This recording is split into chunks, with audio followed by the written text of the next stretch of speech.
Welcome to the Dark Ozarks. We are discussing the dark history of the Eastern Ozarks, specifically how Little Egypt in southern Illinois has surprising connections to the Ozarks and the Egyptian influence on Ozarks culture. We will get back to that in a minute, but first we want to remind you that the Dark Ozarks podcast is now available on Branson Podcast Network, Apple Podcasts, Spotify, Amazon Music, Google Podcasts, Substack, or about any other podcast platform. So many people may be surprised to hear that there are a number of Egyptian place names in the Ozarks. What do you think will surprise people about the connections between Illinois and the Ozarks? I think people may be surprised that there are undeniable connections, but also that the origins of those connections have been mostly lost to time. We will return to Little Egypt and the Ozarks, but first we want to invite you to like, follow, and subscribe to Dark Ozarks on Facebook, Instagram, and YouTube, as well as your favorite podcast platform. We also invite you to become a Dark Ozarks subscriber on Facebook. On the Dark Ozarks Facebook page, click subscribe, have your login information ready, and join Dark Ozarks behind the scenes for only $4.99 per month. Your $4.99 per month subscription allows you to come with us on paranormal investigations, deep dive research, and topics too controversial for public view. The next 100 subscribers will be entered in a drawing for a free Dark Ozarks t-shirt and an exclusive signed first run copy of the book Dark Ozarks, The Spook Light. Subscribe today to be entered in the drawing. And now you can get Dark Ozarks t-shirts for sale at darkozarks.com and paranormalsciencelab.com. We encourage you to check out Always Buying Books in Joplin, Missouri, in person and online on Facebook and at the website alwaysbuyingbooks.com for all of your reading needs, including a large section on the paranormal, history, and more. Not to mention, the building is haunted. Tell Bob and Elise that we sent you. We also want to thank Beard Engine Brewing Company in Alba, Missouri. Beard Engine Brewing is the only English-style brewery in Missouri and has been twice named Missouri's best brewery by the Missouri Brewers Association. Great beer and great food in a historical building with the noir past. And yes, their building is also haunted. Tell Nate and Tiff that we sent you. I'm already thinking about more paranormal books, and I'm already thinking about a nice English stout with a grilled peanut butter and jelly sandwich. Sounds pretty good. Yes, it does. It really does. Really interesting subjects tonight, and drawing parallels and connections between Southern Illinois and the Ozarks. There are a lot more connections culturally, folklorically, and historically than you might think. There really are. And I think it's in part sort of our unconscious segmenting areas into state lines and geographic limitations. In this case, the other side of the Mississippi. And so we tend to think of Illinois as that upper Midwest state of Chicago, and the entire state is not Chicago. Well, having grown up in Illinois, grown up in central Illinois in Peoria County, and having now been and started doing research in southern Illinois, I can attest to how vastly different these cultures are. That's very true. I mean, and that's what really struck me too. I had some exposure to southern Illinois that gave me a few of those hints, but not to the extent that I found in the research. Really, more at home with the lore and everything sounds straight out of the Ozarks. Yes, it does. And this is undeniably a Borderlands episode. So we are doing research on an area that is not directly Ozarks proper, but it is Ozarks adjacent. And the connections, the associations, the cross ties of culture and folklore validate the research. And along with that comes one of the perhaps most alluring mysteries, certainly for me, which is the name. This large handful of counties in the southern tip of Illinois, bordered by the Mississippi River on the west, the Ohio River on the southeast, the Wabash River on the east, and along with the Indiana state line. This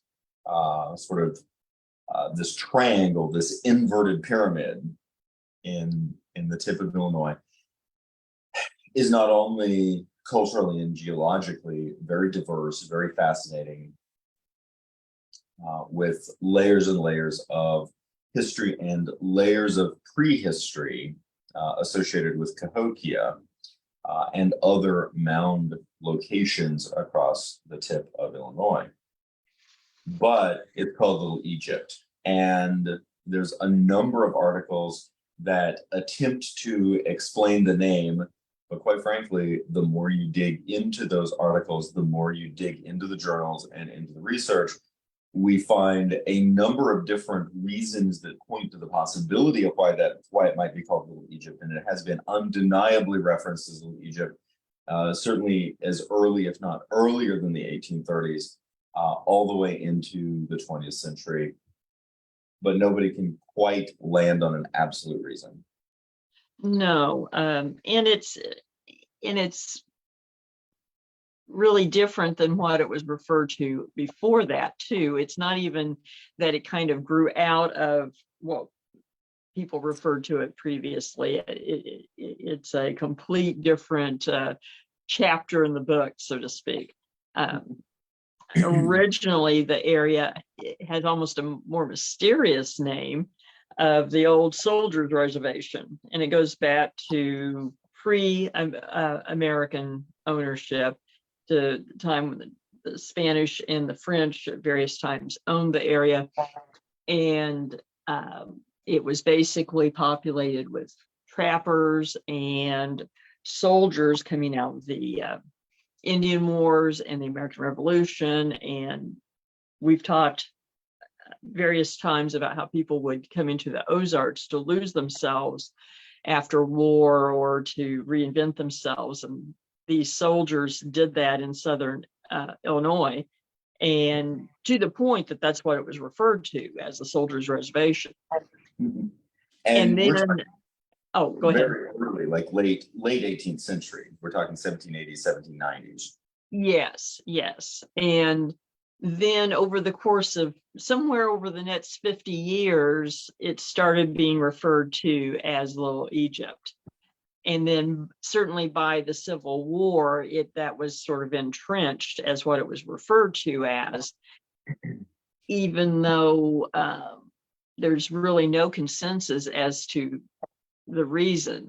It's almost like people started looking back and saying, okay, so why do we call it Little Egypt, and trying to come up with a reason instead of having a real origin story. And yet it was an important enough reason that so many of the place names reference Egypt. We have Thebes, we have Cairo, we have Karnak. Of course, not very so far south, we have Memphis. Yeah, very true, very true. And it's on, and perhaps it is just a little bit piecemeal that there are various factors that came together for it to make sense, but it's almost originally, not to make light, but almost a inside the area kind of looks like the Nile Delta, or there's references of it being almost like going into the Exodus from Egypt, things like that. Yes, I mean we have a number of competing stories that all contribute, and it's a question, as you already mentioned, was it hindsight, or did these things contribute in real time? I think one of the fascinating references to me goes back to the 1790s, approximately 1799, and John Badgley who was a Baptist missionary to the Illinois country, as it was called, said that he was riding high atop the bluffs overlooking the American Bottoms in the area of modern-day Edwardsville, and referenced the land of Goshen. Of course, this is a reference to Exodus in the Bible, and the idea of and actually dating back to Genesis, latter portions of Genesis, in which the Israelites settle in Egypt to begin with, not the exodus out, but the settlement in, and the idea that it was good land. Exactly. And of course, Egypt was known as, for its fertile land. And so, and if you go back, as places in North America were settled, those place names go all the way back, including Goshen, which I think the first Goshen in America is in New York. And then there are a number of them. I think by the time you get to the Mississippi, you start losing those place names as much. But there's certainly a concentration of those in Little Egypt. Yes, there are. Thebes, which I visited March of last year, being one of them, one of the most notable. But an interesting inclusion on this being that Napoleon invaded Egypt in 1799. That's true. So in world events, Egypt was in the consciousness of people as this area was being settled more. And so that is very interesting. Now, one of the better known references to Little Egypt is the unbelievably cold winter of 1831 that essentially destroyed the grain harvests in northern Illinois and central Illinois. And very memorable. And this was not the first cold winter. One of the earlier cold winters in 1824, and then again in 1831.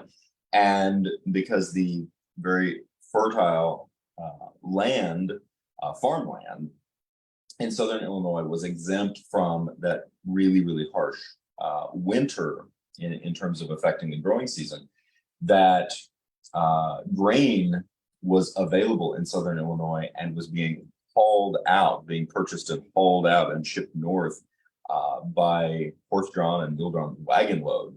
And this was a momentous point in people's imagery. And of course, again, during this era in American settlement, imagery drawn from the Bible was a way in which situations could be explained, circumstances and events could be contextualized.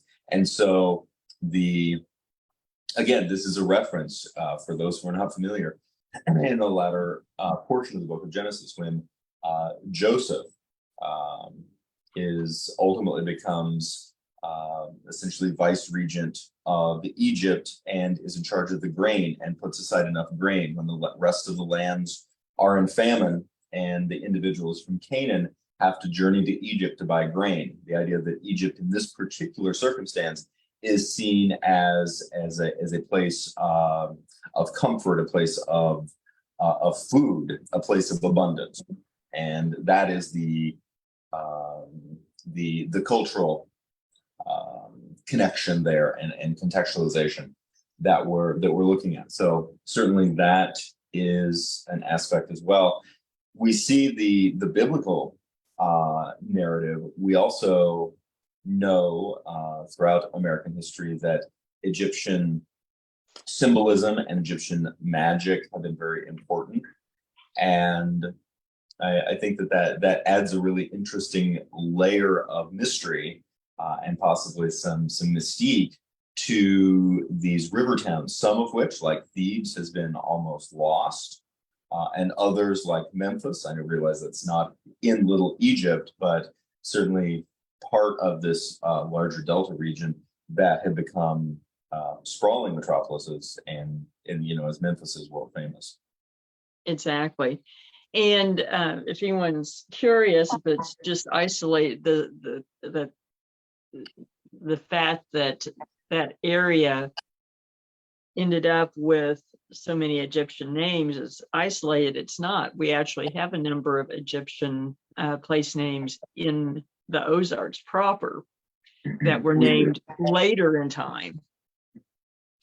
And that to me is really fascinating.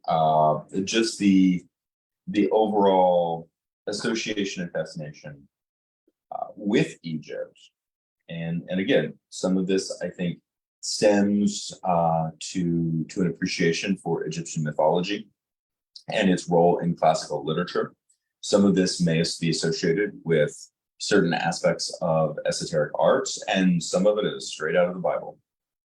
Exactly. I think it's a combination of those factors. And if anyone's curious, in Cedar County, Missouri, there is an Osiris, which was established later, 1900, and specifically they chose the name because they wanted something that was different than other place names, and chose Osiris because, of course, he's the god of light, health, and agriculture, which again kind of goes back to the idea of fertile land and abundance.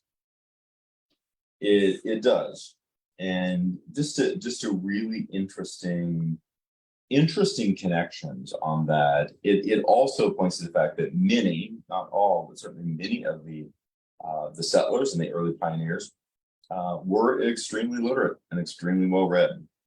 Yes, that I think that we often don't think about that and overlook that, but obviously thought was given to these place names and the connotations that go far beyond just naming them after an early settler or something like that. Another area, of course, is Howe County, that has the Egypt Grove Church and the Egypt Settlement. And let's see, it was, again, that this dates to around the 1890s when they were founded.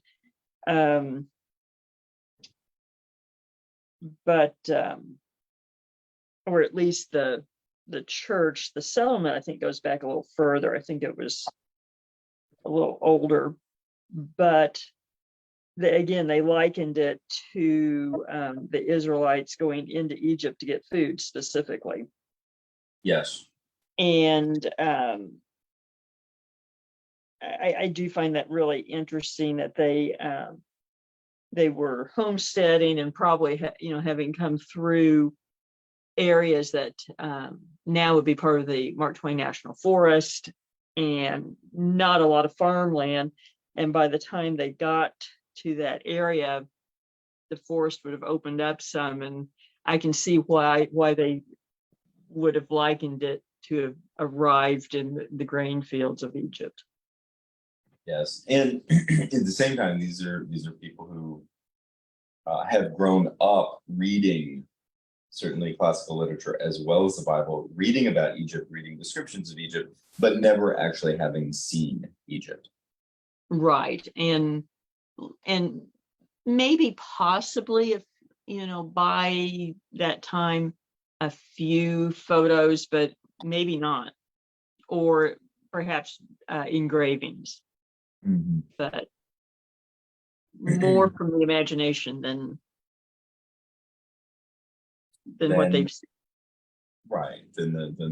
And another aspect that we should note and just linger on for a moment is the mounds of Cahokia. Yes. I love the space of Cahokia immensely. It is incredibly powerful. And I think it is a misnomer. I really think that it doesn't do it justice referring to them as mounds. These are pyramids. And they are much more in the Mesoamerican yes tradition.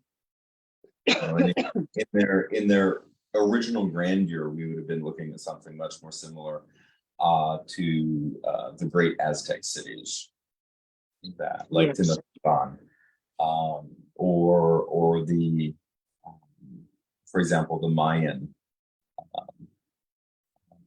city of Tikal.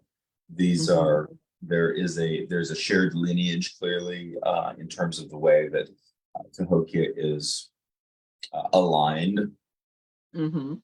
and certainly a strong inference that um, Central American slash Mesoamerican peoples, that there was cross cultural pollination between them and the people of Cahokia, and Yeah.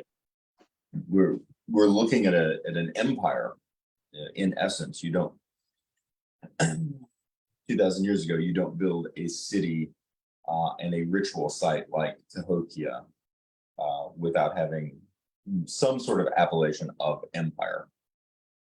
No, no. And certainly you have to remember it wouldn't have been just completely isolated and, a couple thousand miles from any related culture. So, and another aspect I think that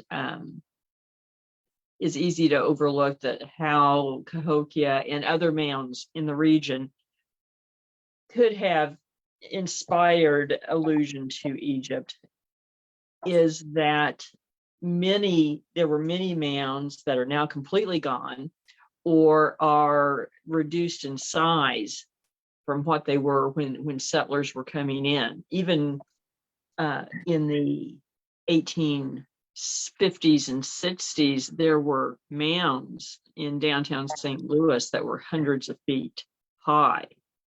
Yes, and St. Louis is such a fascinating space. I mean, obviously, it's fascinating for all of its city history, but the space itself is really fascinating, and it makes you wonder how much various energies were dispersed and how much various energies somehow informed other things, perhaps without people knowing. I know it's later on the list, but if possible, I'd like to jump into some of the architecture, the Egyptian architecture with St. Okay. Louis. Okay. Okay. I going over the photos. I mean, it's obviously it's a brief survey for tonight, but really interesting. Essentially Egyptian revival style structures, particularly in St. Louis, one of them being a civil courts building. Mhm.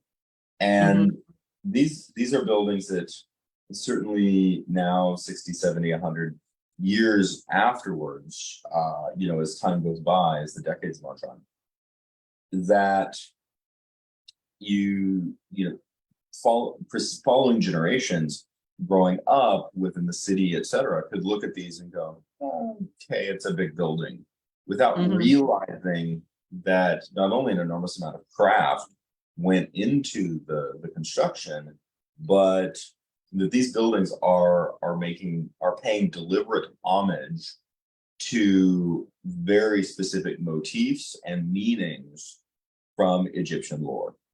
Mhm. I agree. And you do see it not only in St. Louis, but across the Ozarks. I mean, there are some examples even here in Joplin. The Sky Shrike Temple is one. Some of the more grander mausoleums um, uh, in the area, particularly the Schifferdecker Mausoleum, is Egyptian revival, complete with sphinxes, and just very impressive and unmistakable of the influence. It is now, the one of the I'm gonna actually reference the McLean Mausoleum in Bellefontaine Cemetery in St. Louis, Mm-hmm. and of course it's for those who are not familiar, it's a very imposing block structure with an obelisk on top. Yes.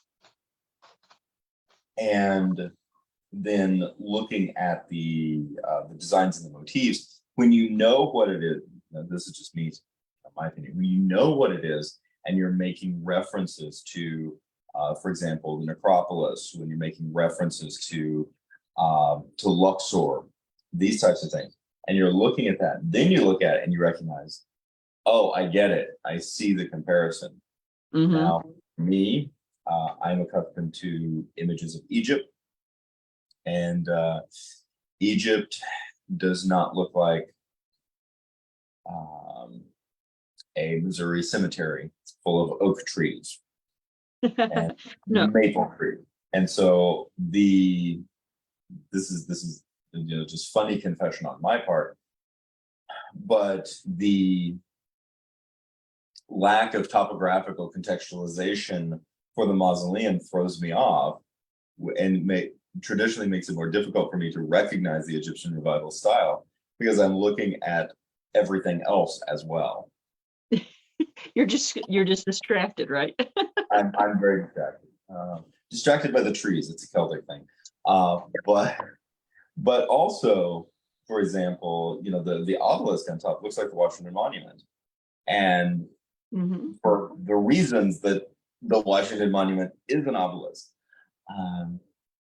But in that regard, it's also, I think, sort of historically and culturally sometimes difficult to pull ourselves out of the scene and recognize not, oh, that mausoleum in St. Louis looks like the Washington Monument. No, they're both paying homage to something much older and much more classical. That's very true. And in this particular article, they referenced the Frank Spykerman Mausoleum in Calvary Cemetery, which is again very a prominent Egyptian revival edifice, and again with the sphinxes and so forth. And this is similar to what ones you would find in the Joplin area as well. And another association that is common to some of these buildings is that they were built by Masons. Yes, particularly some lodges.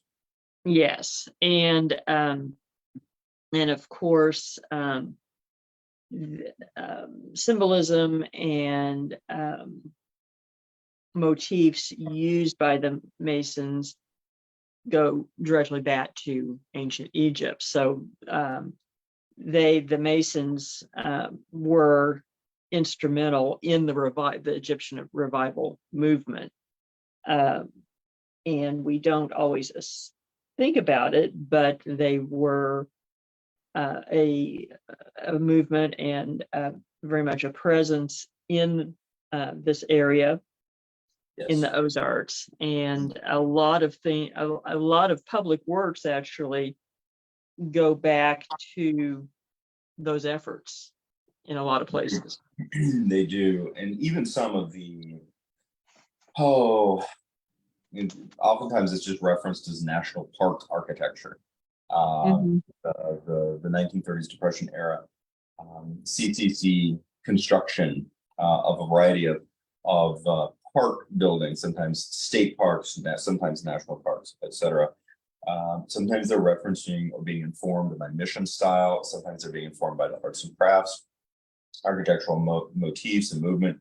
But at other times, you do see this Egyptian revival being brought in terms of the lines, in terms of the placement of windows, in terms of these uniquely imposing structures in places that, again, these, whether we're talking about particular Masonic lodges, whether we're talking about mausoleums, whether we're talking about other more public structures, they tend to get built into the system, into the fabric of the land. And then a couple of generations go by and you just go, oh yeah, that's the whatever building, without putting the effort and the thought into the fact that this was not a strip mall project. These are works of art built with the intention of lasting for generations. Yes, I just know from my own research and having done tours at the cemetery here in Joplin with the Schriftdecker Mausoleum that the money that went into just the mausoleum in today's figures is about $3 million.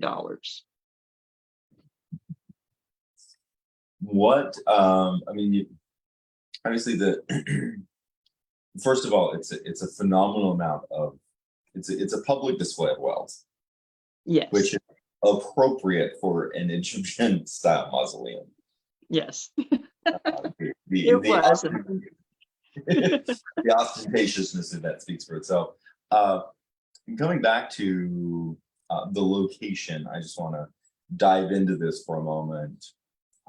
Your impressions of the location. I know so many times in so many cases of our investigations, cemeteries are often not haunted or not nearly as haunted as urban legend or the local gang of neighborhood kids would make it out to be.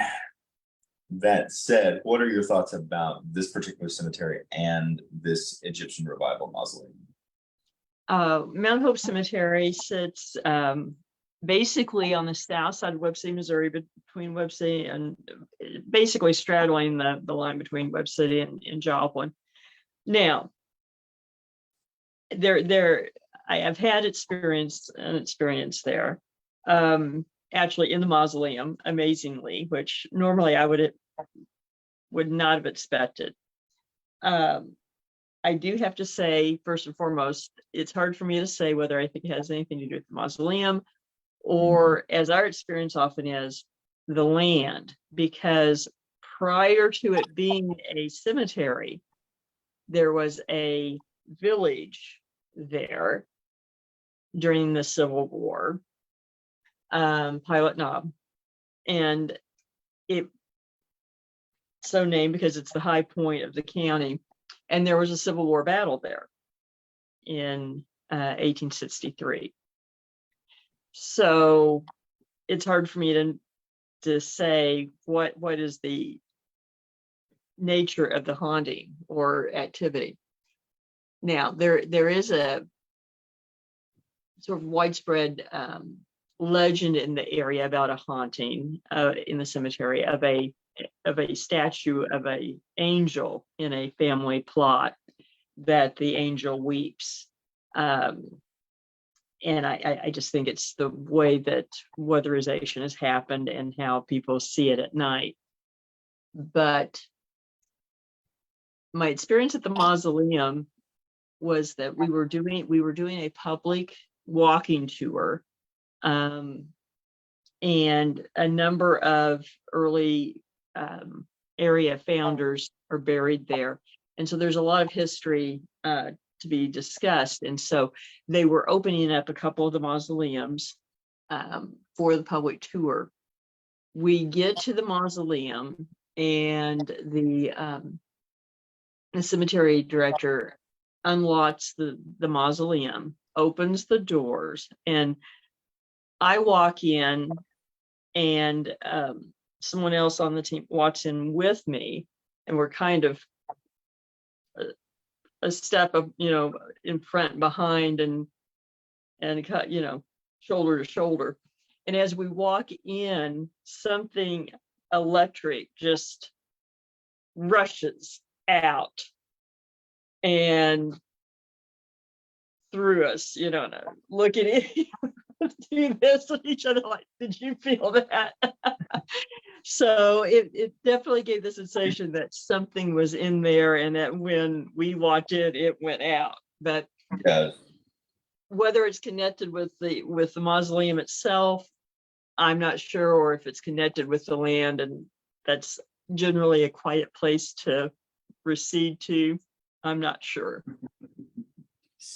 Oh, and some of those things are just really difficult to determine, but fantastic experience. Mm-hmm. I'm gonna jump. This isn't about Egyptian lore, but the weeping angel motif I find really fascinating, because it's difficult to parse it out from urban legend.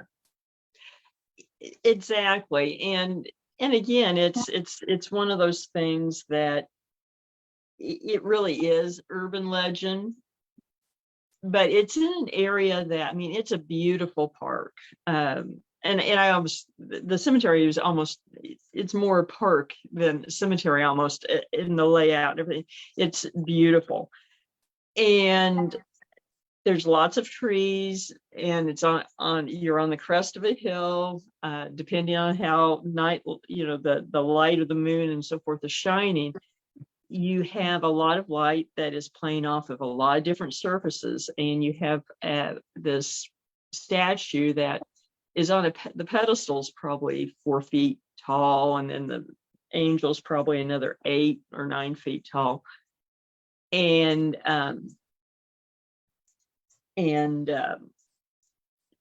just the way it's weathered and so forth in certain light, it does look like there's a stream of tears. I've even heard some people say, well, I've seen the angel turn its head and things like that. Well, I don't think the stone angel is moving, but I can certainly see, having been out there, walking tours and so forth at night, that in the right light, it could look like it's crying. Yes.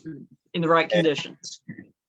And I think that again, this is a digression for general topics, but it reminds me that there's a very similar story about an angel statue in Natchez. Mm-hmm. And I've seen the angel multiple times. I love the cemetery in Natchez.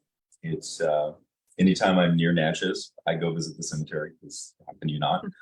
But it is it's just very beautiful. And yet I still find the subconscious motif to be really powerful, because of course we are told that angels are messengers from God. Mm-hmm. And yet on some level, especially when it gets applied into statuary in essentially in a necropolis, that it takes on a very eerie quality in terms of where people's minds go. I do, and to me, there's just almost an unconscious connection to crying Madonna. True. Because and this angel statue too is very much a feminine looking angel. And minus the wings, it resembles a Madonna statue in many ways. And so when I look at it, and people talk about seeing it crying, it always makes me think of the crying Madonna lore. I like that. I think it's a very powerful subconscious reference in symbols and imagery impact us in ways that we're not fully aware. Agreed. That and sometimes things that are, and I think this is something that really impacts us today, that many of the images, the symbolism, the engravings that in the 19th century in cemeteries particularly were meant to not only be very beautiful, but were intended to bring comfort. 100 to 150 years later, we associate them with Gothic horror. We do, and we see this come up in various ways in our topics, that things are often viewed today differently than they would have been 50 years ago or 100 years ago, and sometimes in surprising ways that you kind of wonder, how did we get here? I agree. Certainly there would have been very little way for the people of the era, and again I'm going to say approximately 1850 with 20 to 30 years on both sides, could have anticipated how culture today might be seeing some of these elements.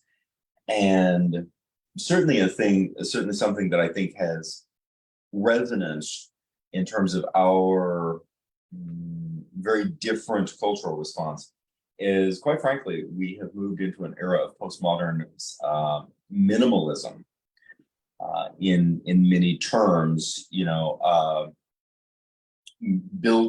buildings are boxes. Quite frankly, they're big, ugly boxes that are designed to be disposable. And the concept of grand edifices as works of art that are also being used, for example, as a courthouse, or as an office, or as a theater. The Gillois is a great example. Mm-hmm. That mentality has largely been lost. So when we see things that are extraordinarily ornate, say when you walk into the Crescent Hotel and there's this immense ornate qualities to everything, it tends to throw us off. We're like, oh my gosh, what does this mean? Well, it means that the people cared about the structure, and they wanted it to be beautiful for in a very long period of time. But also, I think about the modern trend of cemeteries, where the goal is to make it the most efficient possible to be mown. Yeah, well, true. That is true. That and I've seen it threw me off. I grew up with our family cemeteries being small rural cemeteries in southern Iowa, and traditional headstones, etc. Lots of iris and peony growing around the headstones. Lots of that sort of thing. Absolute nightmare to mow because you have to go around everything, but incredibly beautiful. And the first time that we had, someone who had passed away was just a friend in central Illinois, and we went out, and there was the Evergreen Mausoleum and Cemetery, and Memory Garden. That was a new term for me. And we literally drive in, and I honestly, in the back of my adolescent head, go, "Where the hell are the tombstones?" Because every single one of them is placed just below ground, so you just go over the top of them. Yeah, flat marker. Mm-hmm. Mm-hmm. And I'm like, that's weird. I don't get that. Yeah, I mean, utilitarian, it.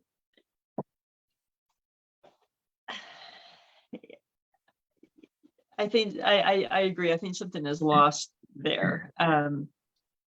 And I certainly understand the motivation, but the human aspect suffers. And speaking of human, the peoples who came into Little Egypt were not dissimilar to the peoples who settled the Ozarks. No, not in the least. Well, and of course, it goes back a long ways with settlers, from the French and Spanish, etc. But then, after the Revolutionary War, you start getting a lot of Scotch-Irish pioneers coming in and settling in the area, and then those darn Yankees settled north, and I love the. I should be, as a central Illinoisan, I should be taking issue with that. But there's a great quote, and if you can tell me what page it's on, I just saw it a moment ago. I think you're probably looking at page 11. Page 11. And great quote. And I think it's also interesting now, is it just a point of difference that the Scots-Irish in the Scots-Irish in southern Illinois did not have to deal with or had to deal with this unfortunate Yankee influence I say that tongue in cheek as a former Yankee, but much earlier than the Scots Irish in the Missouri Ozarks did.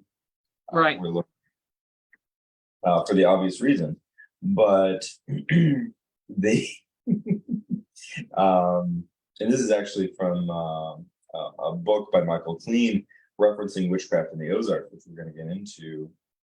But the fact that the Scots Irish, who immigrated again from Virginia, Kentucky, and the Carolinas, notice a theme, viewed the Yankees, quote, in the colorful words of one historian, as a skinning, tricky, penurious race of peddlers filling the country with their tinware, brass clocks, and wooden nutmegs.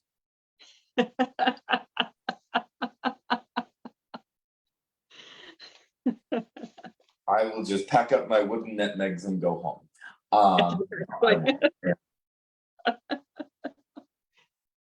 You might leave the brass clock. It could be useful. It could.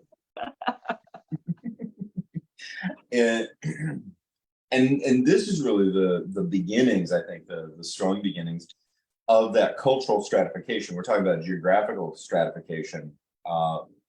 Certain people stratifying to the north, certain people stratifying to the south, geographically, and that the individuals, the Scotch Irish, as is noted actually in this article, were renowned for their quote unquote superstition and obsession with witchcraft and sorcery, whereas your hardy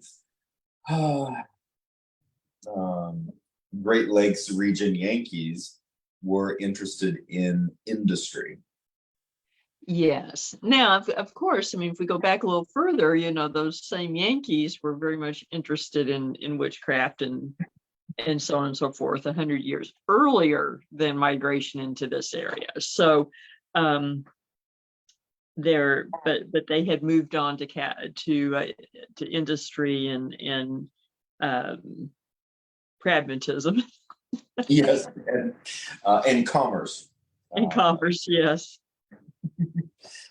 And this I think is also hints at the beginnings of really imprecations that are directed toward the Ozarkers. The idea that lazy, shiftless, et cetera, being written by an industry culture that is obsessed with getting ahead. And the fact is that these are very, very different peoples, and it can be very confusing now post cultural homogenization looking on the outside, because quite frankly we all kind of look alike and more or less act alike and approach our livelihoods alike, etc. And that again, that separation of individuals coming from a hardy, sometimes obsessive compulsive work ethic, and the desire to further manifest destiny. And you could argue that the Scots Irish coming westward were embracing manifest destiny as well, but to such a large degree, the mindset was subtly shifted to, I want my chunk of land, and I want to be left the hell alone.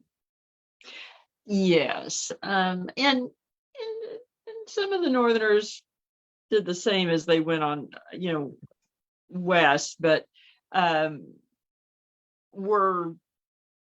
there are nuances. Yes. Even at that. Yeah. I agree. And I'm going to draw the connection, because I always draw the connection, whether I need to or not, is that there is a unique Celtic quality to the idea of, I want my chunk of land on the side of a mountain and I want to be left the hell alone. And that and whether that is getting expressed in in West Virginia or in Iowa, or in Missouri or in Galicia, it usually expresses itself the same way. Well, that's very true, and you can extrapolate that mindset goes a long way to explaining a lot of the range wars in Yes, the far west as well. Yes, it does. And and in that regard, just speaking to early 19th century lawlessness in the southern Illinois space, there was a lot. There was. Before we get into that, you hinted at the fact that the Scotch Irish in the area seem to be obsessed with magic and sorcery. Yes. And let's. I know we're going out turn a little bit from what we had planned, but let's dive into that for just a minute. And I as a segue directly into that, which I was really wanting to get into witchcraft in Illinois country. I just want to say that I have a small amount of milk in my refrigerator, and it's gotten soured, and I'm looking for someone to blame. Okay. You got me. You got me. I wasn't talking about you. I wouldn't sour your milk. I wouldn't sour your milk anyway. Important distinction. I realize when you look at the historical situation of it, a great deal of early settler survival depended upon the milk cow and the milk, and the quality of the milk. So survivability and your milk went hand in hand, and it did, and that importance worked against Eva Lautner. It did. The cattle witch. Of course, Eva was not the first witch to be associated with the milk spoiling, No. the cows becoming ill. But and again, my disclaimer on this is that I understand the significance, the survival aspect, and the significance that was placed on milk cows at that time. Mm-hmm. Said, well, I appreciate as well, not even getting into the aspect of magic, but I grew up on a cattle ranch, but before my parents just ran a beef ranch, they ran a dairy. So believe me, the idea of the importance of the milk and idea of spoilage was ingrained in me very early. So that's it. As somebody who has actually, based on my training, etc., I don't typically drink a lot of milk. I don't either, actually. Upon review, this is what I think is funny. Upon review, and just the witchcraft lore as a whole, there's this little voice in the back of my head that's going, "Why were the witches so obsessed with milk?" Apparently, they were not lactose intolerant. That's a terrible joke. It just made me giggle at about 3:00 this afternoon as I was. It's the milk witches. Beware the milk witches. But that said, we do have a very special Illinois cattle witch to talk about. Yes. Eva Lautner. She let's see, I just lost my place. Page 11 on our notes. Okay. And this is actually very early on, somewhere, the early Williamson County, Illinois history, essentially in the 1818 to 18, really, very early in the 1800s. Yes. And there was an account of she was blamed for the cows losing their milk. and one thing for people who aren't familiar with cattle, a cow losing its milk was important. What could be dire, because then if the cow was with calf, that the calf couldn't nurse. Yes. So you might lose a calf. Mm-hmm. But basically, the accounts of supposedly how she did this was interesting. That she would hang towels on her back porch, and that she would basically wring the corners of the towels over buckets, and that she would end up with buckets of milk, and the neighbors' cows would be dry.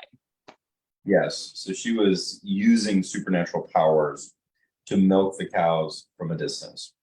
Yes. And certainly that would be quite a trick.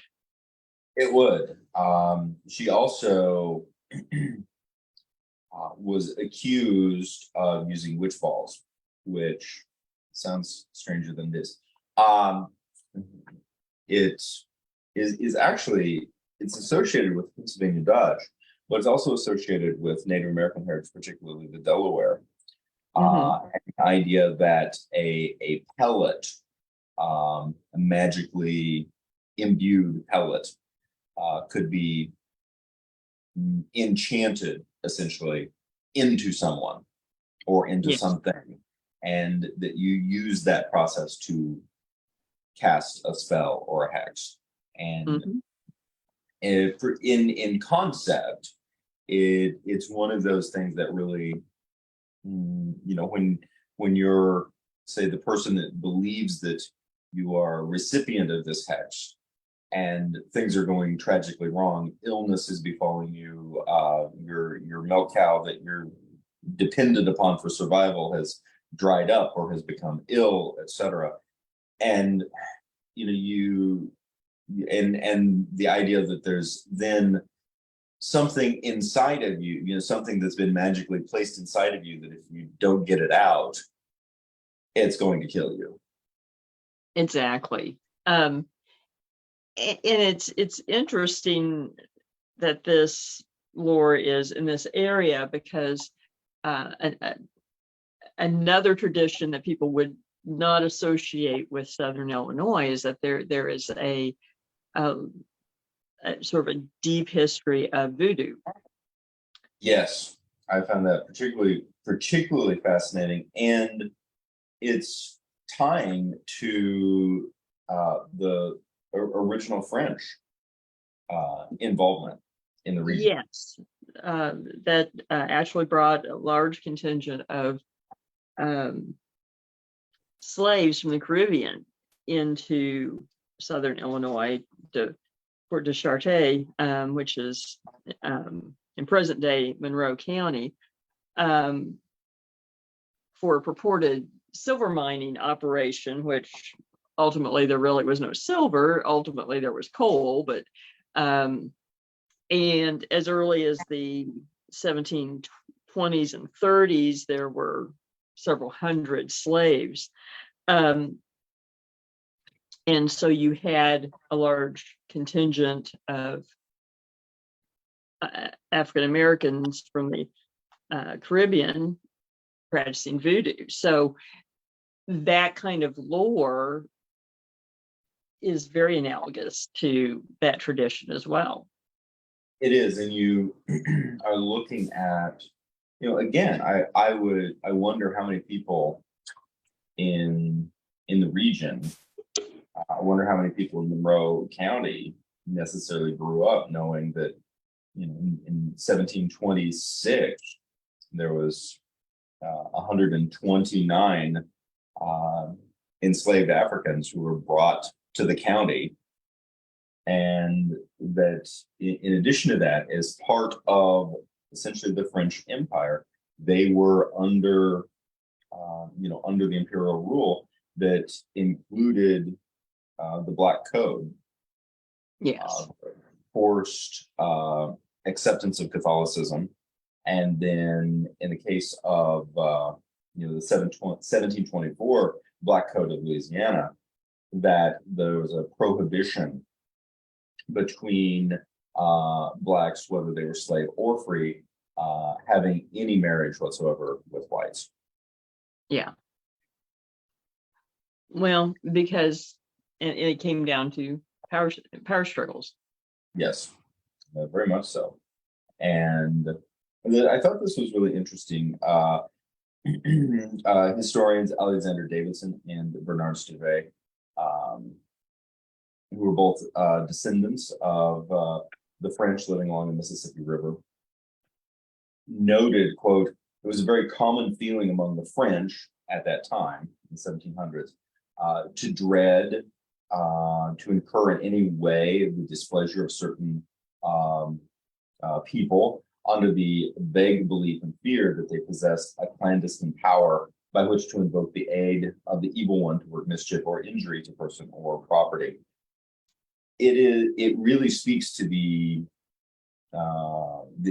unease that was part of the undercurrent of this, because on one hand you have essentially the individuals within the masters,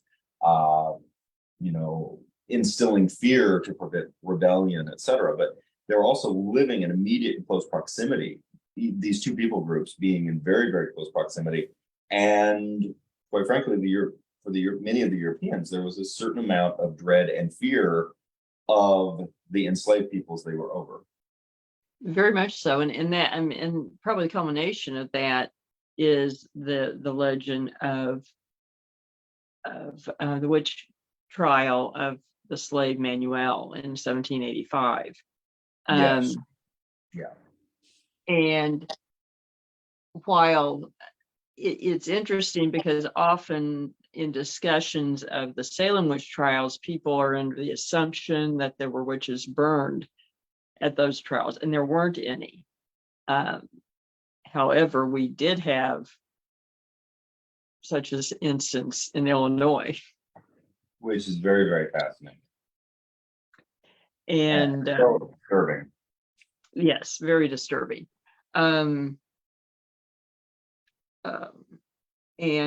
for anyone wondering about the connection with the Ozarks, there were incidents somewhere here later that not connected with witchcraft, but that there was a execution in southern Missouri in the 1850s for a triple murder where two slaves were burned at the stake. Which is, again, it is difficult for us, I think, now in many ways, to wrap our heads around this level of violence and this level of execution. Yes, I mean it's a travesty and very tragic, but it grew out of the similar fears as you described the French having along the Mississippi of an incident that a triple murder with exceedingly gruesome and horrifying in its brutality that engendered this fear that created this reaction. And I think in both instances, it speaks to how, ironically, groups that are in a superior power position end up being so terrified that they overreact exponentially. Well, and it's I think it also speaks very, very fluently to the fact that human beings, particularly human beings in groups, when they are afraid, lose a great deal of rationality and lose a lot of their humanity within the process. Yes, very much so. I was looking at several from our journal article references. There's a Mhm. handful of things I thought was really fascinating and fun Mhm. to talk about. Folklore from quote unquote Egypt. This is from the Journal of American Folklore, 1941, by Grace Partridge Smith, and the Egypt in question is Southern Illinois. Found it very interesting that there is a reference to a nightmare hag, which is associated with South Carolina Low Country. Yeah. There was an old man who insisted that the witches rode him because he woke up more tired than when he went to sleep. It was this way. The witches came down the chimney, took a bridle from behind the door, put it on him, and rode him everywhere. He wondered if there wasn't something he could do about it, for he knew the witches had been riding him. And And that's a boo hag.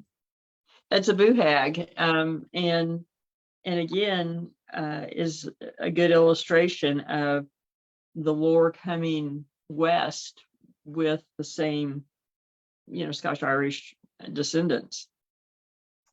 I always found it interesting that the cat witch, Yes. again, it's a common theme.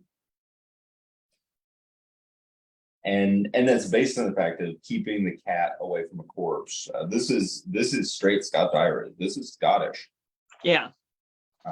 Right on the Scottish, and I find that and specifically from the Journal of American Folklore, a family which lived near a graveyard had one of its members fall sick and die. He was in a coffin under an open window, and no one was sitting with him at the hour of dusk.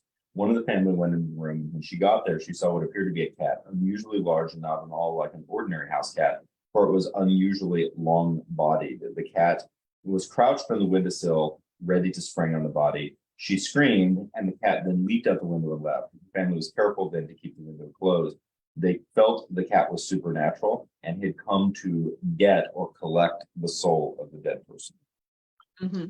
And there are various Scottish lore about cats and stealing souls, not only of the dead, but also of the living. Yes. And that, and one of the things that I come back to when you're not in a particular given situation, you can look at these as very superstitious, it's very silly. We can look down our noses at these experiences, so on and so forth. And it's certainly possible that this is a chunk of folk lore, a folk tale that was a very rural, several hundred years old version of urban legend, and that's fine. But I also can say that particularly at moments of death, moments of transition, liminal spaces, there are times that animals will show up and act unusual in ways that can be either helpful, actually comforting, or in ways that are extraordinarily unsettling. Very true. And that happens often when people are experiencing paranormal activity as well. So yeah, yes, it is. Which is something to watch for. I was also fascinated within the folklore journal reference. It begins on page 51. The pig witch. The witch who turns herself into a pig and drinks the milk. yes. And we're back to the milk motif. Now, interesting that the informant in this particular case was Dorothy Pemberton of El Dorado, who heard this story from her aged grandmother, a native of Ireland. Found that particularly a fascinating reference. The story itself, an old woman of the neighborhood who lived by herself, went out one morning to milk her cow. As she came up, she saw a large black sow, that, for those of you who don't know, is a female hog, sucking her cow. But as she got closer, the sow ran away very rapidly. When starting to milk, the old woman got scarcely any milk at all. The same thing happened almost every day. She told her son, and he said he had heard old people say that witches often took this form and milked cows. Because that's just something we know. Apparently. I guess. The way to get rid of the witch was to draw a picture, nail it to a tree, and shoot the picture with a silver bullet. So he did this, and a few days later, some old woman who lived down the road sent for someone to come and see her. She was very sick. So he went and she asked him to, quote, please dig the bullet out of the tree, for she was suffering badly. He saw the old woman had been shot and wounded. Thus, the son made the witch promise that she would quit her witch work and leave the country. Then he dug the bullet out of the tree and the witch left. Interesting. Um, So does that make her a werewitch or a werepig? Oh, first of all, I find, and this is not uncommon, this could be a story right out of Vance Randolph's work and collections from the Pineville area. But the use of sympathetic magic to protect or attack witches who are attacking or harming you or your livestock or your family is very interesting to me. Yeah, it is to me too. And of course you have those same practices in Celtic witchcraft, in voodoo, in various traditions that, again, just does make you wonder that is there a little something to things when so many traditions use the same elements. Using the same elements, which is such a good point. For people who are not familiar, what would be your description of sympathetic magic? Basically using something to have an effect that represents something to have an effect on another person or a situation. I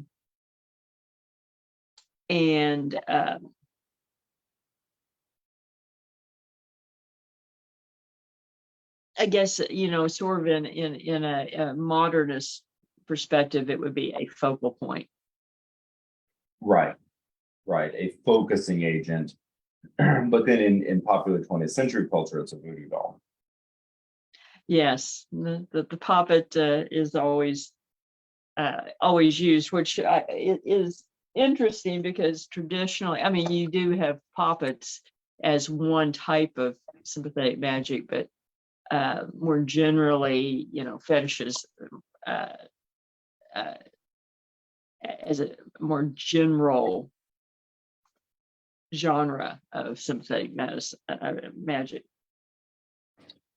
And another entry in this journal that I thought was really interesting was the Spectre Hound. Yeah.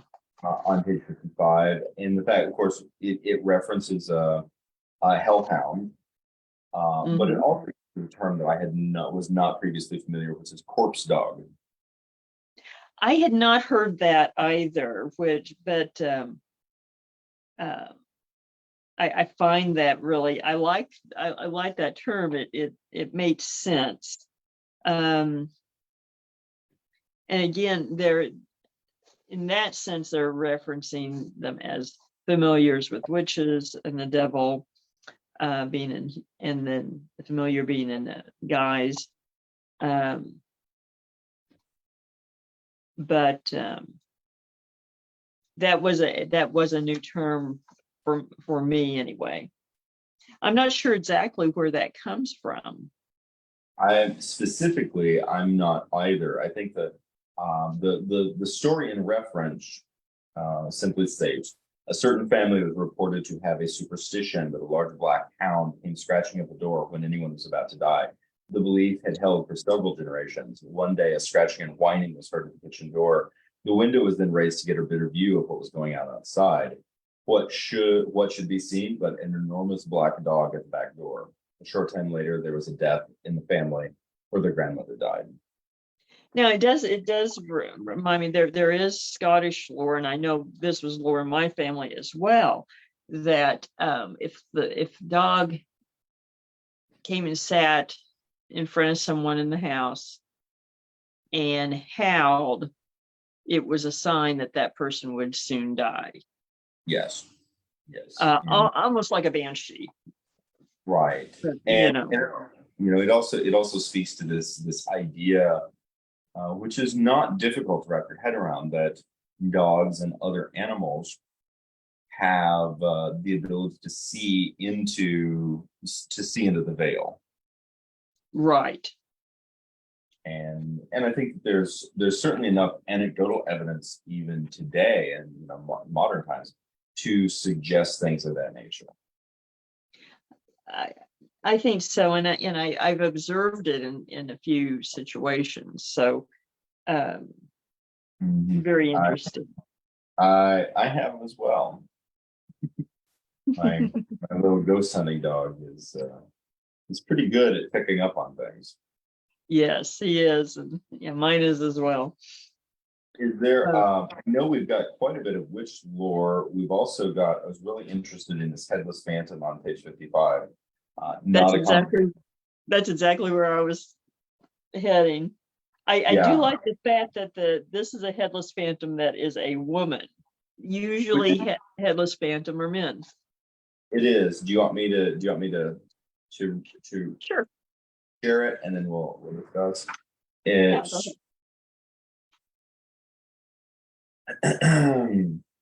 in the hilly, rather wild region on the outskirts of the Shawnee Forest Preserve, a headless woman is frequently seen.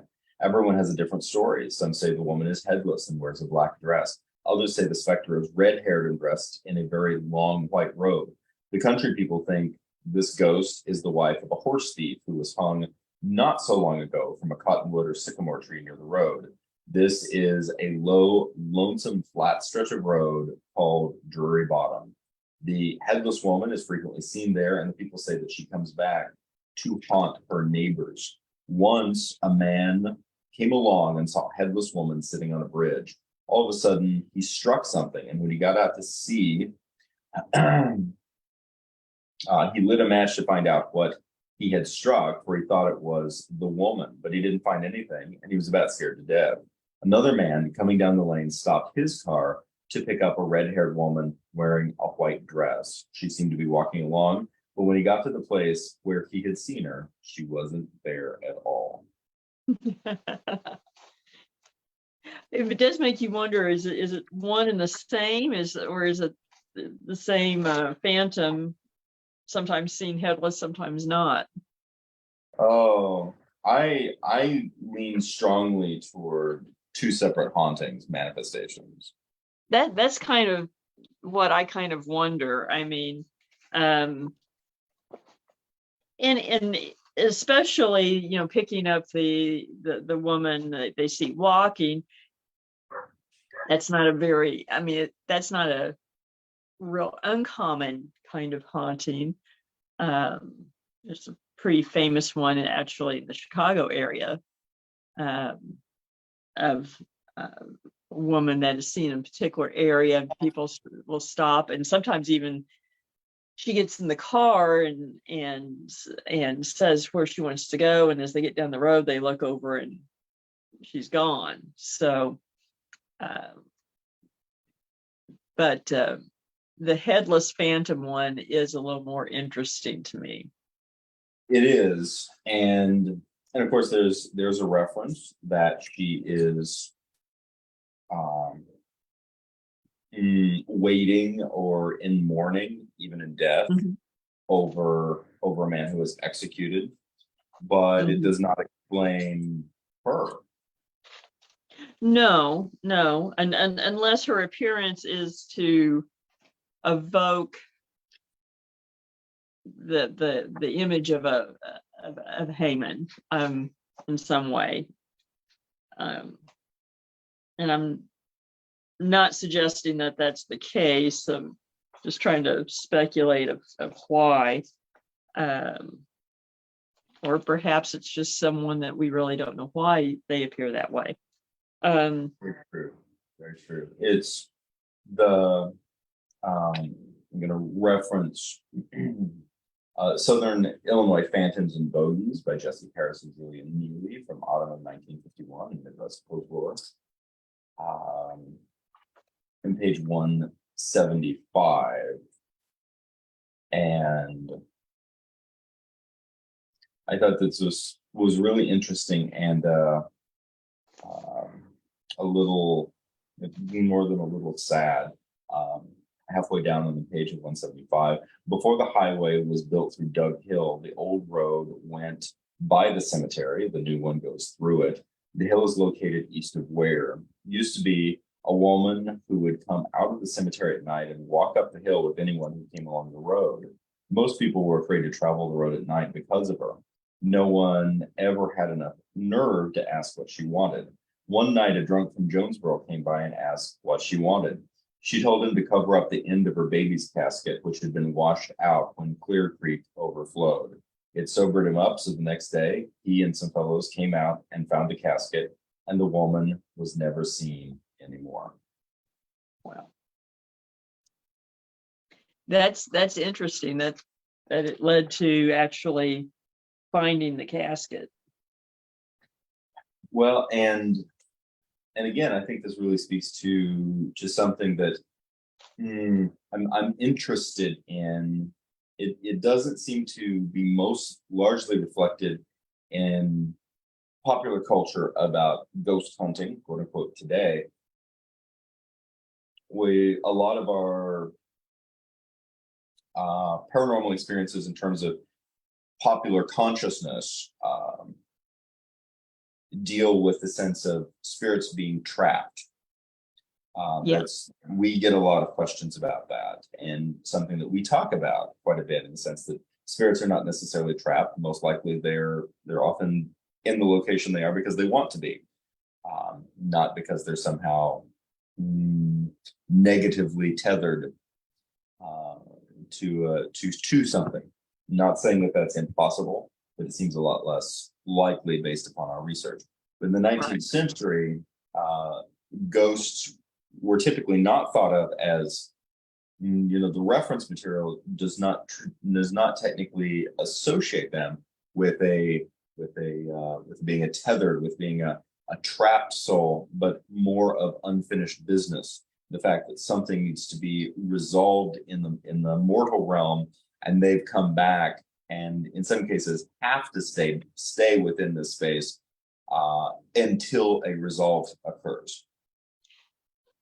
That's very true. And I think part of that is that, again, as we alluded to earlier in the episode, that the meanings of things, or how things are perceived, change over time. And I think that in part from media, visual media like movies and so forth, in the 20th century, we've gotten fixated on the notion of the haunted house versus the ghost itself. So we see the gothic looking rundown house. Oh, that house is haunted. And for some reason, we seem to think that it's like a magic square that somehow contains whatever wanders within, and instead of the ghost being the haunting. Mm-hmm. That's very true. And it, really,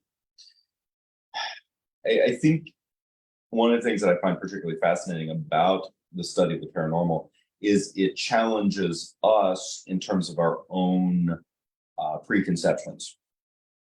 Yes. And I think for some reason we are, certainly this account at Dug Hill shows that people were startled and put off by running into a apparition on the road. But I think we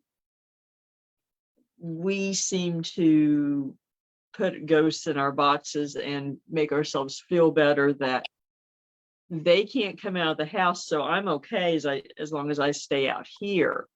And maybe in part because we don't walk the roads as much. We don't walk these empty spaces as much as we used to. So one, you're not going to run into them as much, and it's a little more comforting to us in our very insular existences inside our houses, and the outside is viewed as something other. Very much other. It's easy to become insular. And I think that is also something that impacts our position, our idea of the haunted house. Our houses become our castles. We leave our castle and we travel by vehicle to another location, to another, essentially another castle. We're not within a slow transit in this regard. So I think that there's a lot of paranoia associated with the house haunting, because we absolutely want our house to be safe, to be unmolested by the spooky things. Agreed. Agreed. Now that being said, I have actually some of my more memorable encounters with apparitions have been on the street, on the road. So What's one of your most memorable? I'm just curious. one was actually along 32nd Street in Joplin, Missouri, actually FF Highway, because it was further east. And driving out towards I-49 to actually go south. And I was in one car, and another attorney was following me because we were both heading the same way. And I'll tell tales. It was Jeffner, you've met her. And Yep. Driving, it's like 9:30 in the morning. I have to go to Neosho, be there, I think it was 10. And the last thing I'm thinking of is a ghost. And as I'm driving, I see cars in front of me veer into the inside lane, like they're avoiding something. And as I see what looks like a young man walking along the edge of the road, but he's not walking quite straight line along the right of way. He's veering into the lane, and so they're going around him. And so I start watching, thinking, kid's going to get hit. And as I get closer, realize he looks like he has walked out of, the Grapes of Wrath. As far as what he's wearing, he's got a bowl haircut, and a leather knapsack over his shoulder. I can still see his face. It was just very clear, but the whole image was just slightly askew in that the coloration was not quite right. It was a very bright sunny day, bright green grass, everything around, blue sky. And it almost looked as if you had cut an image out of a magazine and put it out there. And it was slightly shimmering. And, I'm in a hurry, so that's why I didn't stop. But, go past, and I'm watching the rearview mirror, and he just keeps walking. But he had this smile on his face. He really looks like, man, he just got the new job. He got the girl. Everything's just going great. And this is just before we get on the highway, and I called Jeffner behind me, and I said, "Did you see that guy walking around along the road?" And she goes, "Oh, you mean the guy who looked like he walked out of the prop room for a movie? Depression?" And I said, "Yeah." And so what'd you think? And she goes, "Well, I don't think he was really there." And, but it's one of the more vivid things I've ever seen and people were reacting to it, but it was not quite real. Yes.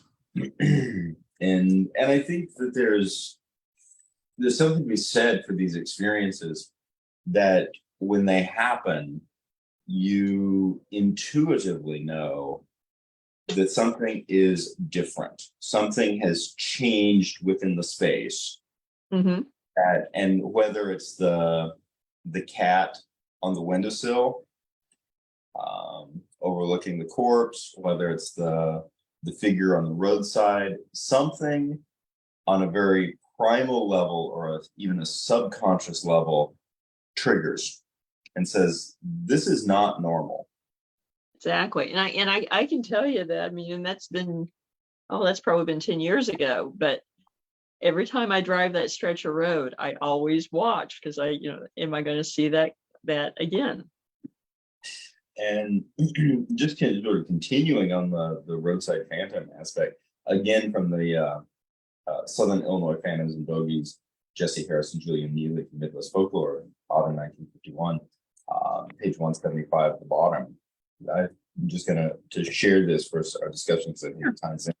Informants seem to agree that a Civil War assassination gave rise originally to the belief that Doug Hill is haunted. These in the know, however, do not agree on the victim. One says it was Bill Batson, a guard searching for a runaway soldier. Another says it was 2 Confederate spies. Others say the victim was a provost marshal named Welch, who was ambushed and murdered on the hill by deserters from the Union Army. Mr. Martin, mentioned above, said that John Treese, an 80-year-old man living near the hill, told him the following story of Welch's murder. This would have been the provost marshal. He took 2 or 3 of these deserters whom he had captured into Jonesboro just as peace was declared, but they were released. On his way home that night, he crossed Doug Hill, a lonely wooded section. He was shot through the head with a rifle, supposedly by the very ones he had so recently turned over to the Union authorities. The horse he was riding was tied to a tree a short way up the hollow from the place where he was murdered. The murderers were never arrested, but very soon people began to hear the story of Welch's ghost. Mm-hmm. Roadside ghost, yeah. Yeah, and straight. I mean that this could be straight out of the Ozarks with the guerrilla warfare and the confusion of war. The fact that and I think this is a concept that we really overlook. The fact of Union soldiers killing Union soldiers or Confederate soldiers killing Confederate soldiers. It did happen and in various contexts. And so in that area, we, in the course of our research this past week, we noted that Little Egypt had a very complicated situation during the war, just as the Ozarks did in a lot of respects. That even though Illinois obviously was a free state, that there were legal allowances for slaves to remain slaves for much longer than elsewhere in the state because they had been there so long, basically almost a grandfather clause. Yeah, there are. No, go ahead. There are a surprising number of accounts of slavery continuing in Southern Illinois. Yes. By the same token, there were some free Black communities in Little Egypt as well, all during the same time period. And so a very complex situation that really sounds a lot like the Southern Missouri and Northern Arkansas Ozarks during the war. It does. It does. And I think it brings some context, for example, to the murder of an abolitionist in Alton, which, I think it's fair to say that the northwestern tip of Little Egypt could be placed in East St. Louis. Mm-hmm. Or at least Edwardsville, yeah. And Alton is just north, a hop, skip, and a jump. And it really speaks to the conflict. It speaks to the pressures. It speaks to the intense zealousness and human cost that takes place. Abolitionism was easy in the upper Midwest, Mm-hmm. less so within these borderlands and liminal spaces. Yes, and in ways that we don't even think about today in discussing these subjects.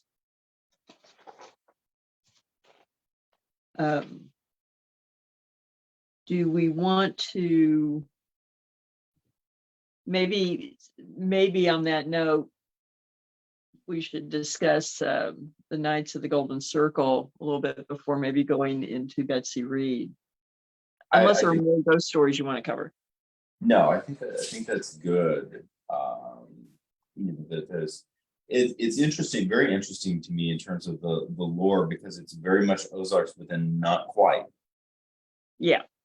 There are nuances and particularly pressures that either the pressure is slightly different, in terms of its facets, or the pressures are simply changed and differing conflict aspects but so much of the people, so much of the lore, etc., it's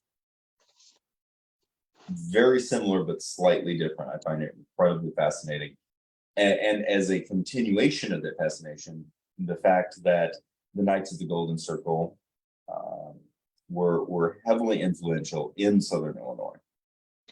They were, and in that regard, you can't deny ties to the Ozarks, because actually they say there were more members of the Knights of the Golden Circle in Missouri than anywhere else except for Virginia. And so the fact that there was a large presence in Southern Illinois makes me think that there was a lot of coordination, because this was a sort of far-flung organization, or at least an alliance of smaller groups, all with the aim of carrying on the idea of the Confederacy later on, particularly with the idea of building empire in Latin America. Yes, and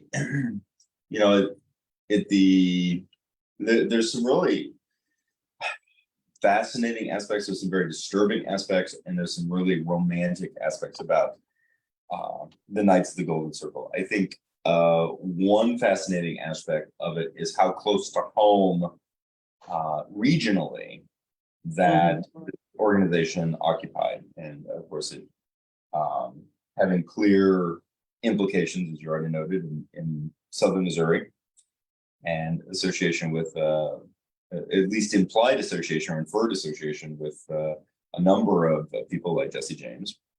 Yes. I did think it was really interesting that Knights of the Golden Circle was of course it's listed as a secret society, although it wasn't so secret. Yeah, it's kind of one of those, it's a secret, but we are advertising. But the fact that it was founded in 1854 in Cincinnati, Ohio. And I think that really speaks to the porous nature of this liminal space. Again, so many years hence, and the fact that we've grown up with oftentimes an oversimplified view of the 1850s, 1860s from our historical textbooks, particularly in elementary school and junior high and high school, that we think of these borders and boundaries as being absolute. Yeah. And they weren't.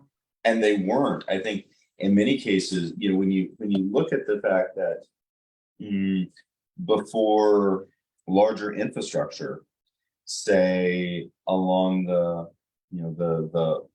Ohio side of the Ohio River, or the Indiana side of the Ohio River, or the Illinois side of the Ohio River, that the peoples, the settlements, the communities along that river, along the river, would have been much more closely affiliated with the people directly across the river than they would be in, say, the state capitals. I mean, that's very true. I mean, and you see that everywhere. I mean, you know, in any geographical region, you see that. It's a degree of a spectrum. It is. It is. And looking at that, to me is really interesting. But then what I suspect probably gets people's attention more than anything else about the Knights of the Golden Circle is the legends or the rumors of hidden gold. Yes, that's because, when Richmond was about to fall, train left with basically the treasury, and no one really knows what happened to it. And so you have various legends of where did it end up. I've heard legends about it being buried in Georgia. And further west, it gets conflated with post-Civil War outlaw legends like the James brothers, and that their caches of buried money was actually Knights of the Golden Circle money. But when you start looking at it and looking at the movements of the James gang and so forth, it's very likely that whatever they buried was probably from their robberies. But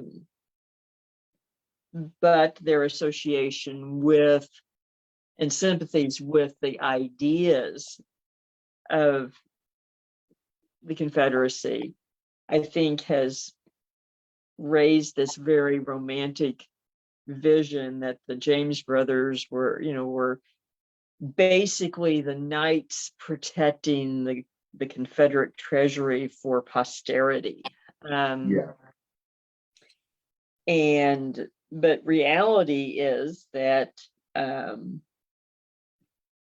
a couple of instances come to mind. One is a story told actually by Frank James' son, that I forget what had happened, and money was needed, and that Frank, this is when he in later years was living up by Kearney, rode out and came back in a few hours with whatever needed money. And so it would, so it couldn't have been that far away. Another thing that comes to mind is that in around 1913 and 1915, thereabouts, Frank and his wife moved to Oklahoma for a time period, ostensibly farming, but the lore goes they were actually trying to retrieve, buried money that they had buried back in the 1870s, and that while they were there, that Cole Younger, after he got out of prison, actually moved down there as well, and that they were trying to find the money they had buried and never could find it. So was it the Confederate treasury? Probably not. I mean, there's not really a whole lot to hang your hat on that train or its contents made it this far west. Right. I mean, the romanticization of these things oftentimes obscures the reality, and we just have to accept that to a large degree, which is sometimes not very fun. But something that I am curious, as we were discussing this, as you were talking, I was thinking about this, and I'm just curious as to your thought. Something that certainly was in place during plantation era in the antebellum South, and to a large degree has continued in various pockets and aspects of Deep South culture, is a strong, surprising for those of us who might not be as familiar, oftentimes, for those who aren't as familiar, surprisingly strong connection to a romanticized Britain. Okay. The strong obsession with English poetry, strong obsession with the Arthurian legends, the fact that the Confederacy inappropriately or incorrectly held out that Britain was going to be their savior during the war. This idea that I think a perhaps misplaced, but certainly a very romantic idea that there was a cultural link between Deep South and Great Britain in terms of association, a cultural association, and as such, the idea of the knights protecting the heritage and that sort of thing, while perhaps skewed, perhaps erroneous, perhaps poetic, but not historically justified. You can argue any of those things, but I'm just curious, the possibility that this sort of retranslation of some sort of grand Arthurian legend, giving strength to the romantic qualities of this secret society. I mean, there may be something to that. I mean, of course, in the Arthurian legend, it goes that Arthur will return when he is needed by Britain. So perhaps the idea is that these caretakers would guard the treasury until the right time for the Confederacy to return. But the other aspect of the idea of when they founded the Knights of the Golden Circle was the Golden Circle was going to basically encompass a circle from the Old South down into Mexico and back up. Although, again, just the way they named it and everything, you could say an allusion to the Round Table, et cetera, et cetera. I guess if you want to say that if there was anything that historically during that time period that may have given rise to the idea that perhaps this would carry through past the Civil War, was actually the Iron Brigade going to Mexico. Yes, that was something I was wanting to bring up, because there's a number of people, essentially military survivors of the Confederacy that certainly headed to Texas, and if not Texas, Mexico after the war. Right. Well, and most prominently, Joe Shelby and the Iron Brigade. Yeah. About 600 Missourians. So, what, rumor-wise, or more than rumor-wise, was Shelby ever associated with the Knights of the Golden Circle? Do we know? Not that I've ever heard. Typically in this part of the country, it seems like Jesse James is the one that gets associated with it. And in part because people attribute some of the signs that supposedly the James Gang landmarks with as somehow being tied to the Knights of the Golden Circle. But most of those markings were like double J's and things like that I think it's one of those embellishments of a romantic idea that um, that kind of grew out of the lost cause motif, that it didn't Yeah. really die, and Jesse James was that charismatic post-war character that somehow they hung their hat on. Right. And that's, it obviously it's difficult. It was a lot of difficult conflict aspects of all of this for the obvious reason. But I think that in a weird way, there is something very beautiful about the romanticization of it. Yes. And going back to Joe Shelby, when you asked if he was associated, I think, on reflection, I would say no, because I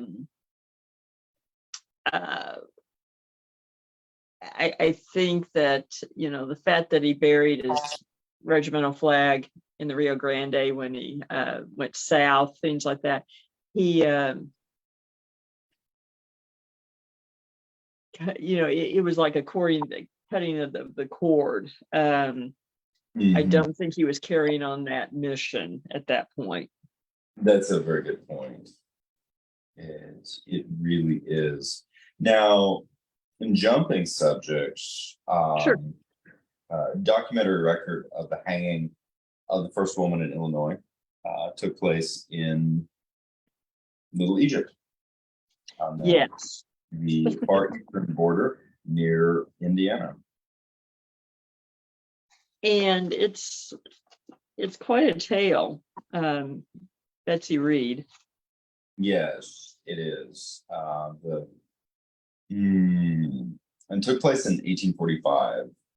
She was convicted of murdering her husband by poison. Yes. And I mean, I guess you should note that poison was not that uncommon as a means for female murderers, typically, of the period. And the poison in question was arsenic. Arsenic, I think, for that time period was fairly common. Later on, it seemed to become a carbolic acid everyone seemed to use. Oh, well, you got to stay up with the trends. The article that I thought was particularly interesting, Illinois' first female serial killer, Elizabeth Reed, was hung in 1845. This is interestingly enough on page 45 of the notes. This particular journal, I thought, had a really in-depth coverage of the case. And the first aspect is that Elizabeth Reed, or Betsy Reed, from what we can tell, was horribly abused early in life. Yes. She definitely had a pretty tragic life. Starting from the fact that she was born in Purgatory Swamp. Yes, that was sort of a foretelling of things to come. South of Palestine, Illinois, another Middle Eastern reference, biblical reference, in 1807. And the main issue with Purgatory Swamp, certainly at the time, was it was flooded regularly by the Empress River, and as a result of that, she was the youngest of 7 children. Her parents, Abraham and Sarah, were poor farmers, and it was also near the Wabash River, and their crops kept getting washed away. And the short version is that her parents sold her to a peddler when she was a teenager. Yes. Which, I mean, those things happened. Actually, and after several years, I take that back upon review. She was 9 when she was sold. Yeah. and presumably not just sold to do housework. No, well, or at least not just housework. Mm-hmm. Yes. Now, after several years of being abused, that she fought back, killed the man that she'd been sold to, who was a peddler and a gambler. And the cabin burned. She ran, hid in the woods. And I guess he had slashed her, and she had a long scar on her cheekbone afterwards. So that was the first death associated with her. And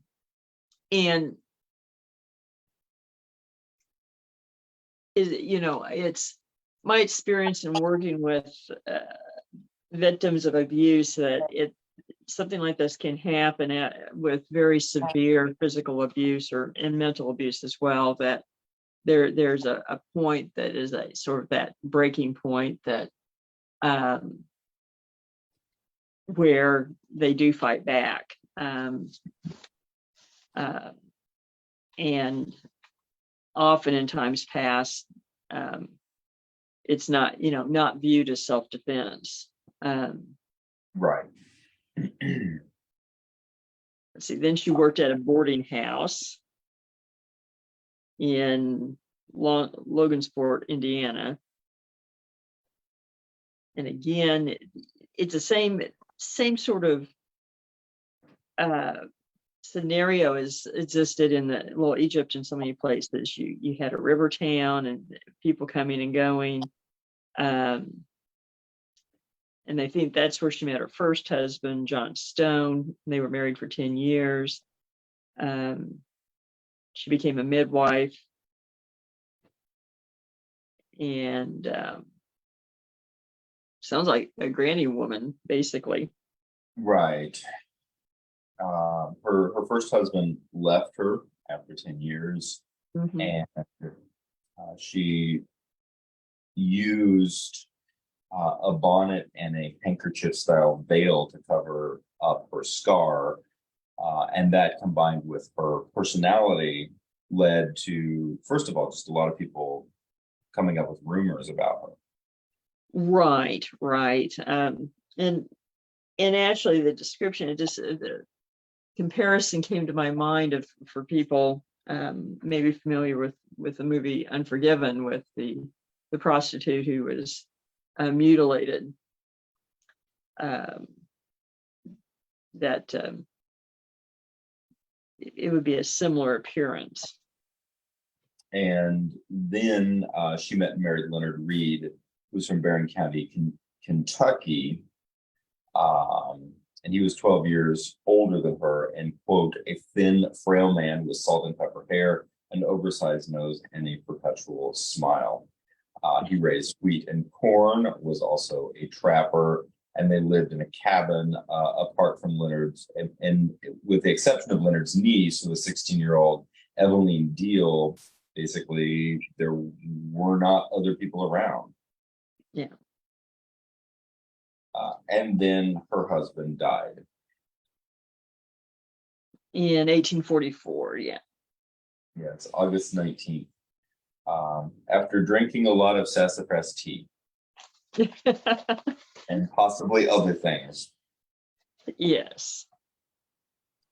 And it was his 16-year-old niece who accuses Betsy Reed of murder.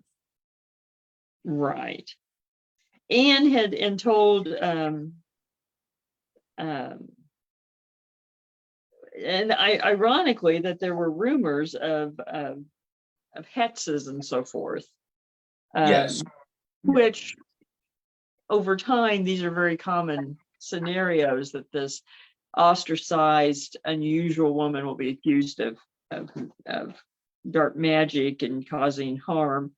But in this case, Eveline's, oh no, it's not magic. She just poisoned him, basically. So, she Elizabeth or Betsy is arrested.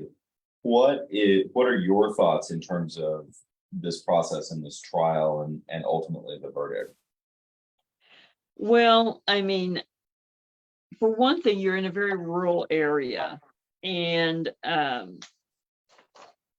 typically how these kinds of inquiries went, and it kind of sounds like this is the case, that they would have some sort of inquest to determine whether the deceased had passed of foul play. And in this situation, two local physicians viewed the body, examined him, and determined that he had died of chronic arsenic poisoning. And they did actually test the body tissues and determine that arsenic gas was present.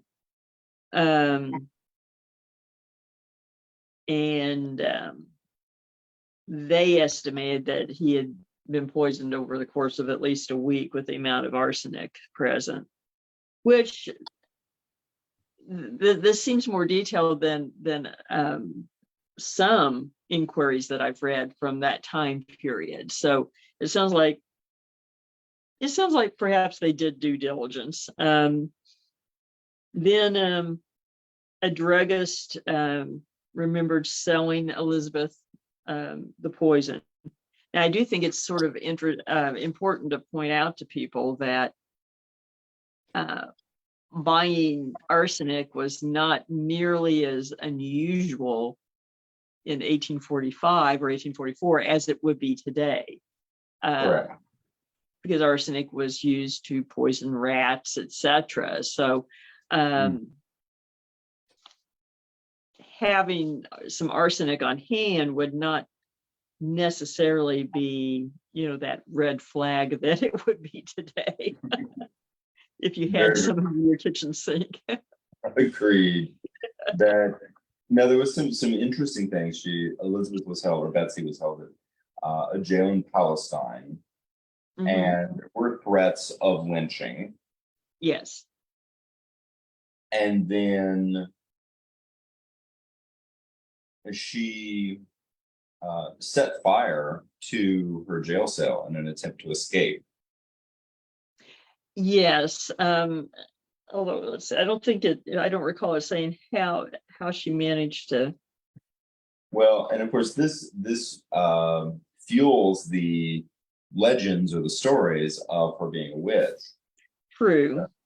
Because supposedly Betsy had nothing to set anything on fire with, that she had been properly searched before she was put into a cell.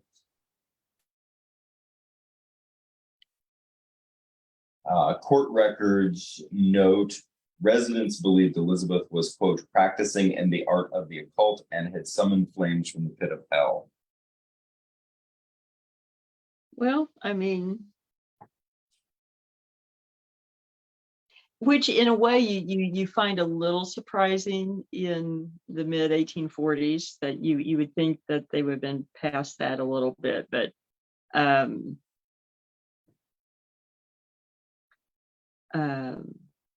now her attorneys did try to deal with this speculation and ask for a change of venue, and people not familiar with the legal system maybe have odd ideas about why people would do that. The idea of asking for a change of venue is that there is too much notoriety or speculation going on in the local population, in the county, for there to be an impartial jury impaneled. And I think certainly from these allegations that might well have been the case. Today it usually centers around how much has been in the newspapers or on TV that would tarnish people's objectivity. Yeah. But granted, today you usually are not dealing with these kind of accusations. So now, something I thought was really a bit chilling, actually, on April 29th, 1845, she was found guilty of murder and sentenced to be hanged. But she was confined until her hanging on May 23rd. So April 29th to May 23rd. And during that time, she began eating rocks and pieces of mortar from the cell walls in an attempt to kill herself. which I would think would be sort of an indication that she was not calling down the fires of hell. Right. Right. Maybe it was just a one-shot option. Perhaps.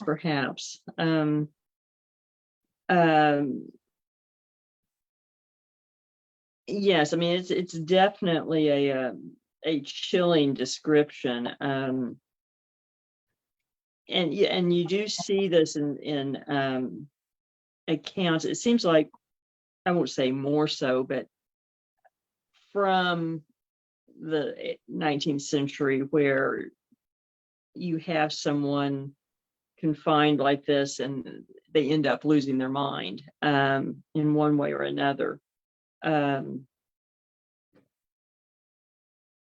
to be perfectly honest, it doesn't really say whether or not any action was taken to try to appeal the conviction.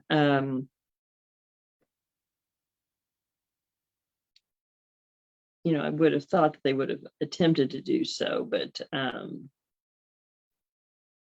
it's not clear. No, it is not, based on the documentation that we have. And of course, she was executed by hanging on May 23rd, 1845.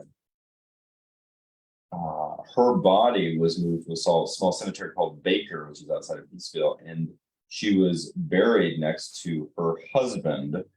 The current headstone under Leonard's name reads death by murder, and under her name reads death by hanging. Yes.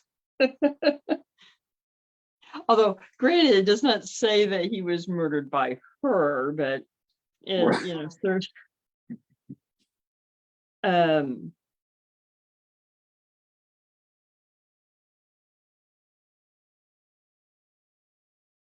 I mean, it's certainly. I mean, it's a very tragic story. It is, on all counts and all aspects. And not surprisingly, she has spawned a white lady ghost sighting as well. Very true. Very true. And she was the first woman in the United States to be publicly executed, and the only woman executed by hanging in Illinois. And more than 20,000 people attended the execution. That's a crowd. Yes. Wow. And they actually took her to the gallows, writing on the coffin that she would be buried in. I mean, it. That's a spectacle. Yes. And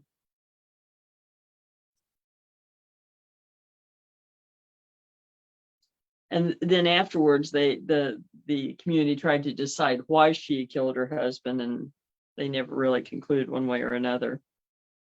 Right. And it's something that it's sometimes a very difficult commentary, particularly in these cases, and it's something that really resonated with me in terms of the account of the execution, of the immediate events leading up to the execution, is that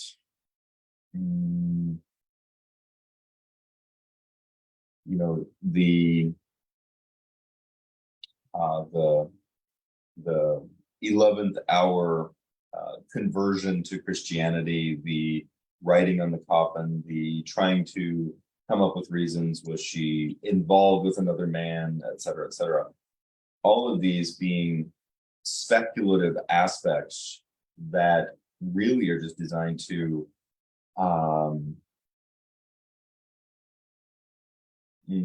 essentially for the local population to feel better about themselves within this process. Yes, to relieve them of their guilt of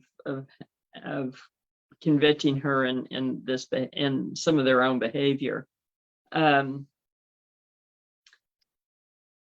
I do find it interesting that, you know, they do associate her with a white lady apparition story. In fact, including one associated with the cemetery that Yeah. she's buried at. Mhm. Is traditional, and of course, you know, lady in white apparitions go back hundreds of years, including, you know, Mary Queen of Scots and so on and so forth, and Anne Boleyn and everything. And but often lady in white stories are associated with women who were killed wrongly. Yes, and that is an interesting aspect in terms of the developing lore afterwards. Yes, and almost an implicit admission of the community's wrongdoing. Mm-hmm. On a subconscious level. Yes. That this develops afterward. There's a lot of moving pieces to this particular puzzle. Yes. Regardless, tragic. It is. All the way around for everyone involved. And in terms of really interesting tragedy, something I think we could probably close on for tonight's episode is Gangsters, Prohibition, and Little Egypt. Yes. I mean, this area saw a lot of violence, and even aside from those, you know, the tri-state tornado in 1925 went through there. You had mining disasters, a couple of major mining disasters in the 1951 in the Heron area, but it's all the same area that basically had a gang war. Yeah, very, very much so. And specifically, the downstate gangsters, the Sheltons, Mm-hmm.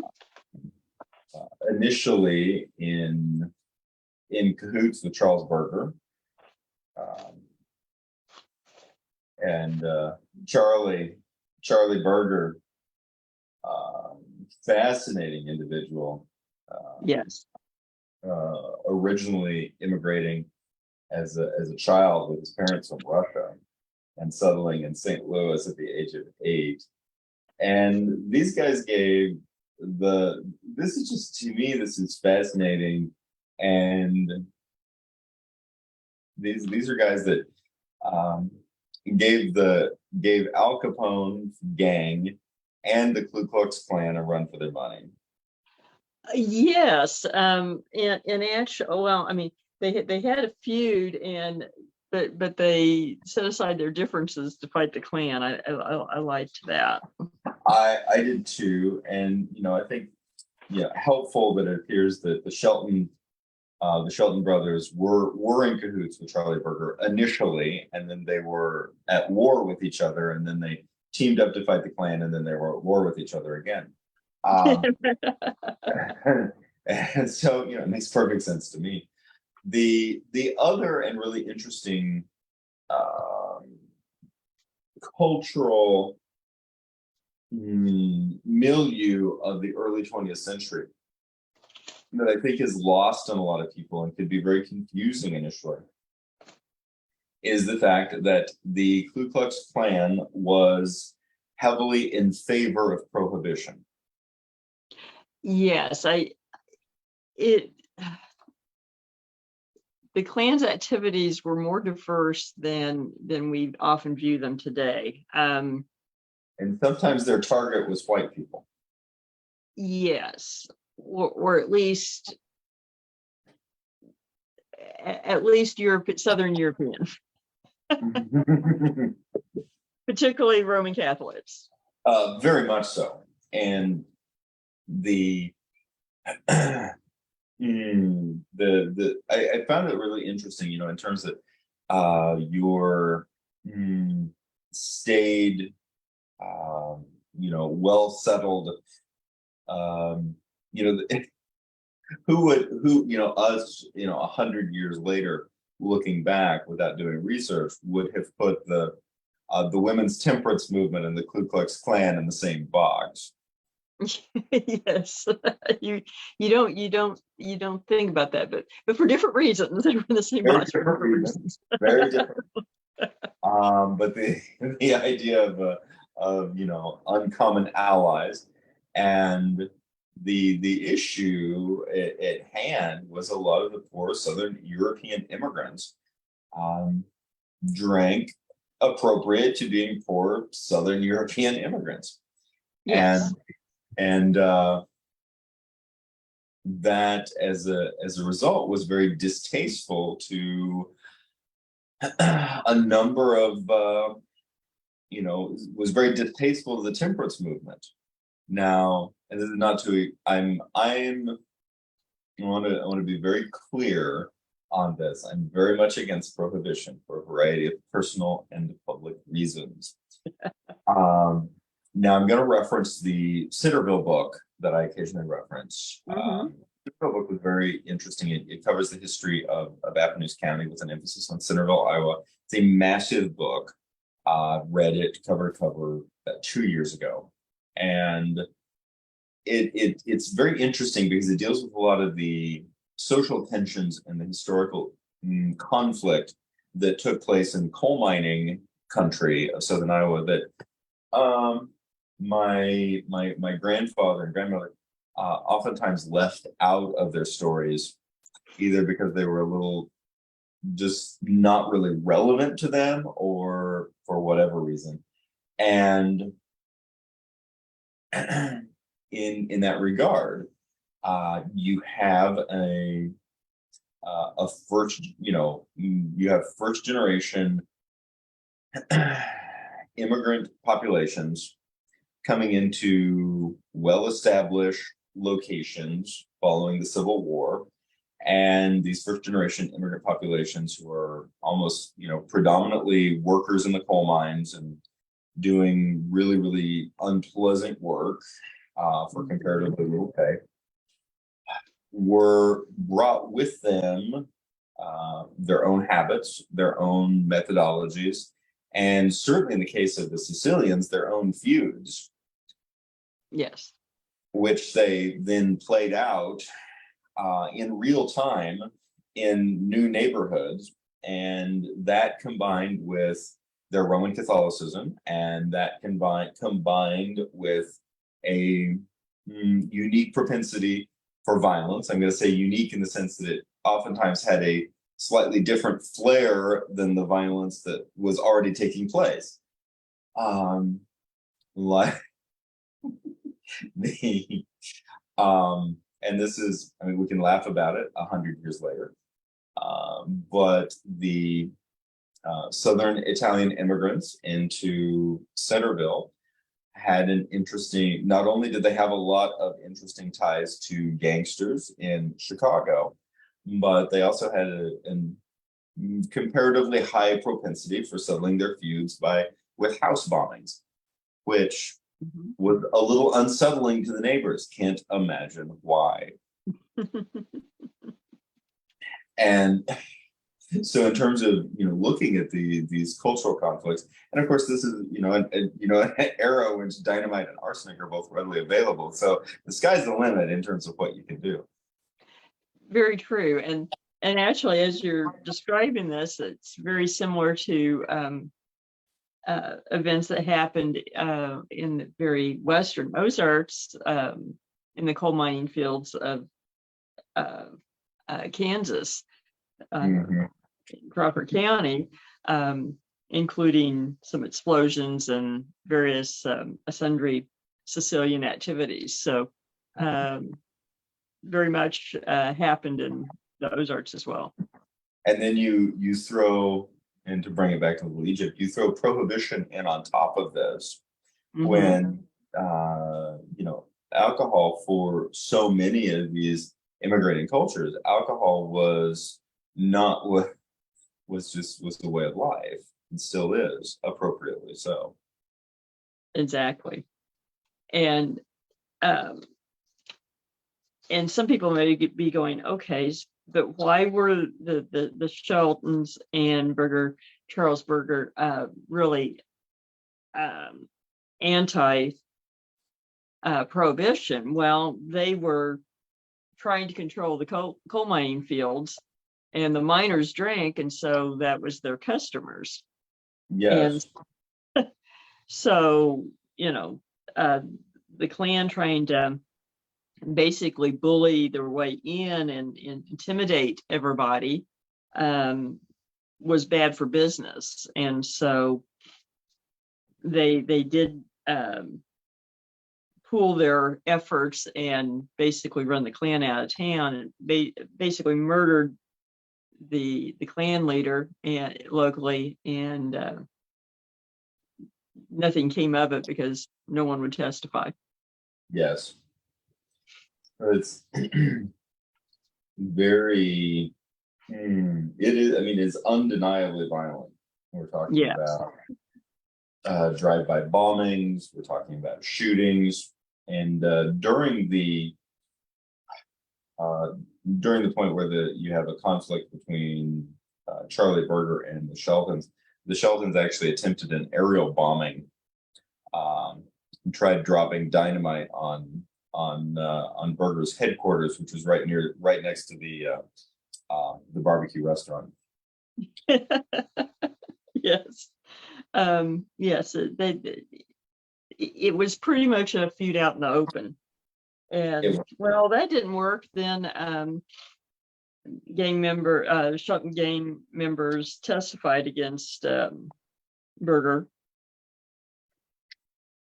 and in a robbery, and that was sort of the beginning of his demise. It was, and of course Berger was executed. Yes.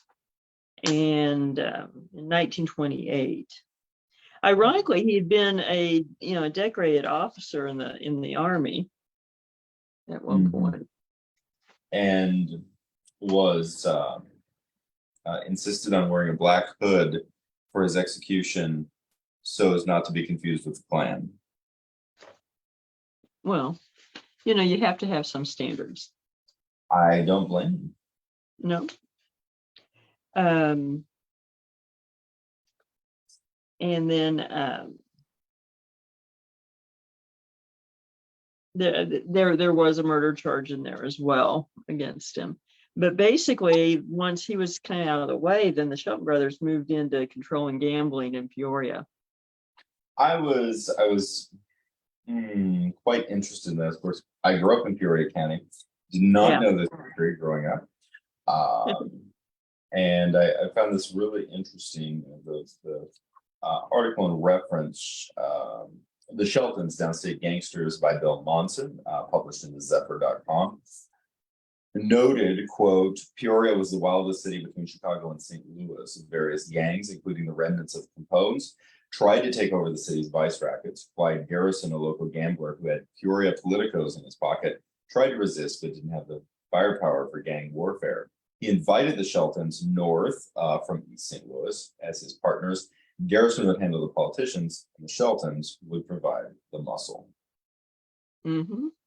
And really, there's a lot of ties to the Ozarks, because a lot of these same players operated at various times in the Ozarks, including elements of the Capone gang. Yes, they did.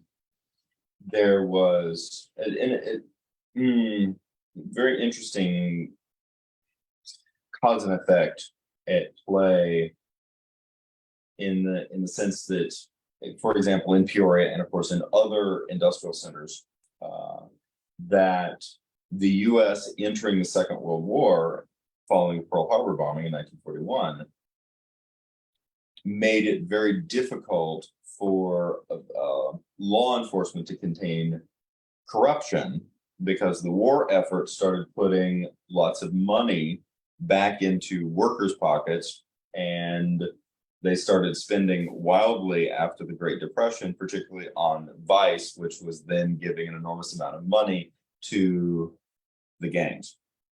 Yes. And considering the amount of violence and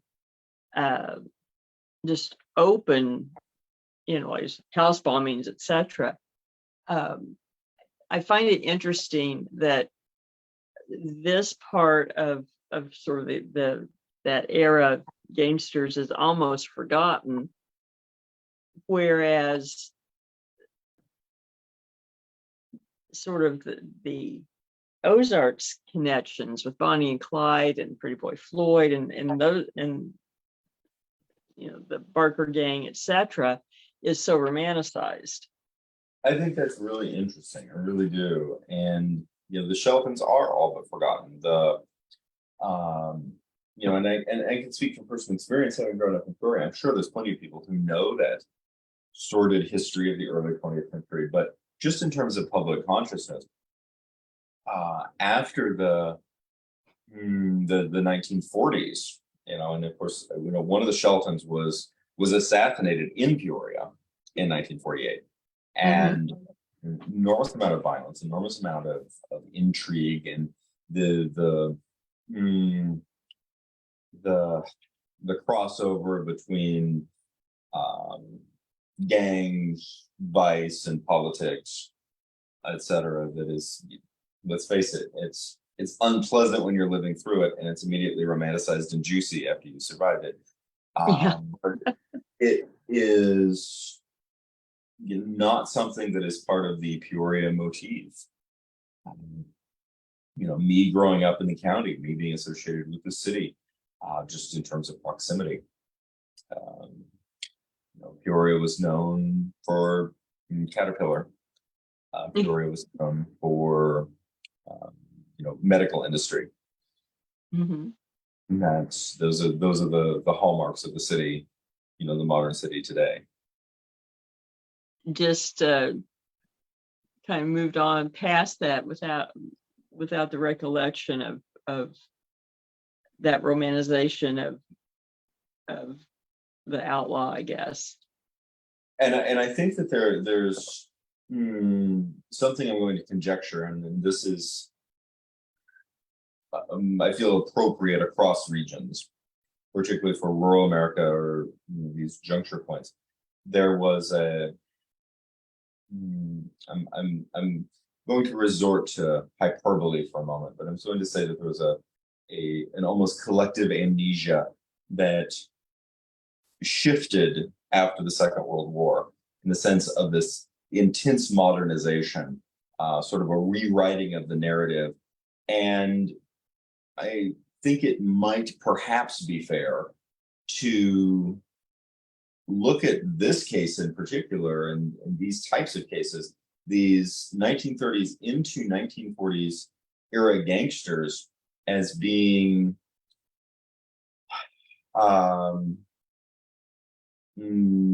contemporary personalities, larger than life personalities, larger than life, I wouldn't say folk heroes, but folk anti-heroes, existing within the modern era, suddenly finding themselves not only assassinated and put in, arrested and found guilty and put into prison, but in terms of public consciousness, suddenly being found also inconvenient, disposable, and ground under by this new modernization. True. But on the other hand, then it's still a little hard to explain sort of the continued mystique of Capone and Dillinger and some of the others. It is, and perhaps the swath that they made was just too large to completely drown under. I don't know. Yeah. In terms of becoming some sort of larger than life folk anti-hero. In some senses, you might argue that the FBI's efforts to make them notorious in order to give momentum to their own work in a weird sort of way worked backwards to create folk anti-heroes out of a handful, whereas the Sheltons and Berger, etc., just disappeared in terms of public consciousness. I think that that may definitely be part of it, because it is a little incongruous. So on that note, what would you say is the biggest influence of Little Egypt on the Ozarks? Well, I think that perhaps not influence, but shared lineage of folklore. I think that's accurate. I think it is telling to also, for those who seem to think that the Ozarks are sort of an isolated aberration of culture, a pocket of resistance, so to speak.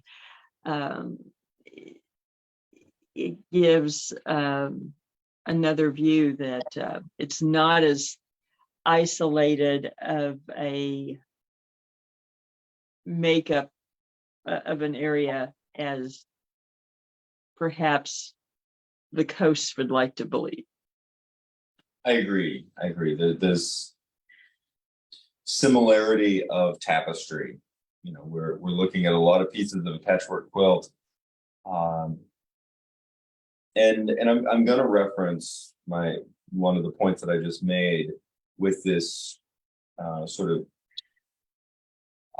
bulldozer of modernist culture that seems to have taken place after the Second World War, that has placed an enormous amount of pressure on regional, what will be classified as regional provincialism, regional dialect, regional folk belief, regional ways of doing things, regional histories, including both folk heroes and folk anti-heroes, the heroes and the villains, the connection to the land, the connection to community in a more immediate sense, as opposed to a reliance upon larger, sometimes seen, sometimes unseen, sometimes branded, sometimes not, infrastructure that is associated with, the larger nation or the world. There's a lot of pressure to homogenize, and yet we see these areas and that have, for their own reasons, for a wide variety of reasons, have consciously and unconsciously resisted that homogenization. And at the same time, there is still an enormous amount of cultural erosion that has taken place. The fact that so many of these, folk tales, so many of these small bits of history and association with the past have been lost. And I don't think that is inadvertent. We are, each generation, the more separate we are from our past, the more essentially malleable we are, and the more easily coerced we are, particularly in terms of simply being better consumers.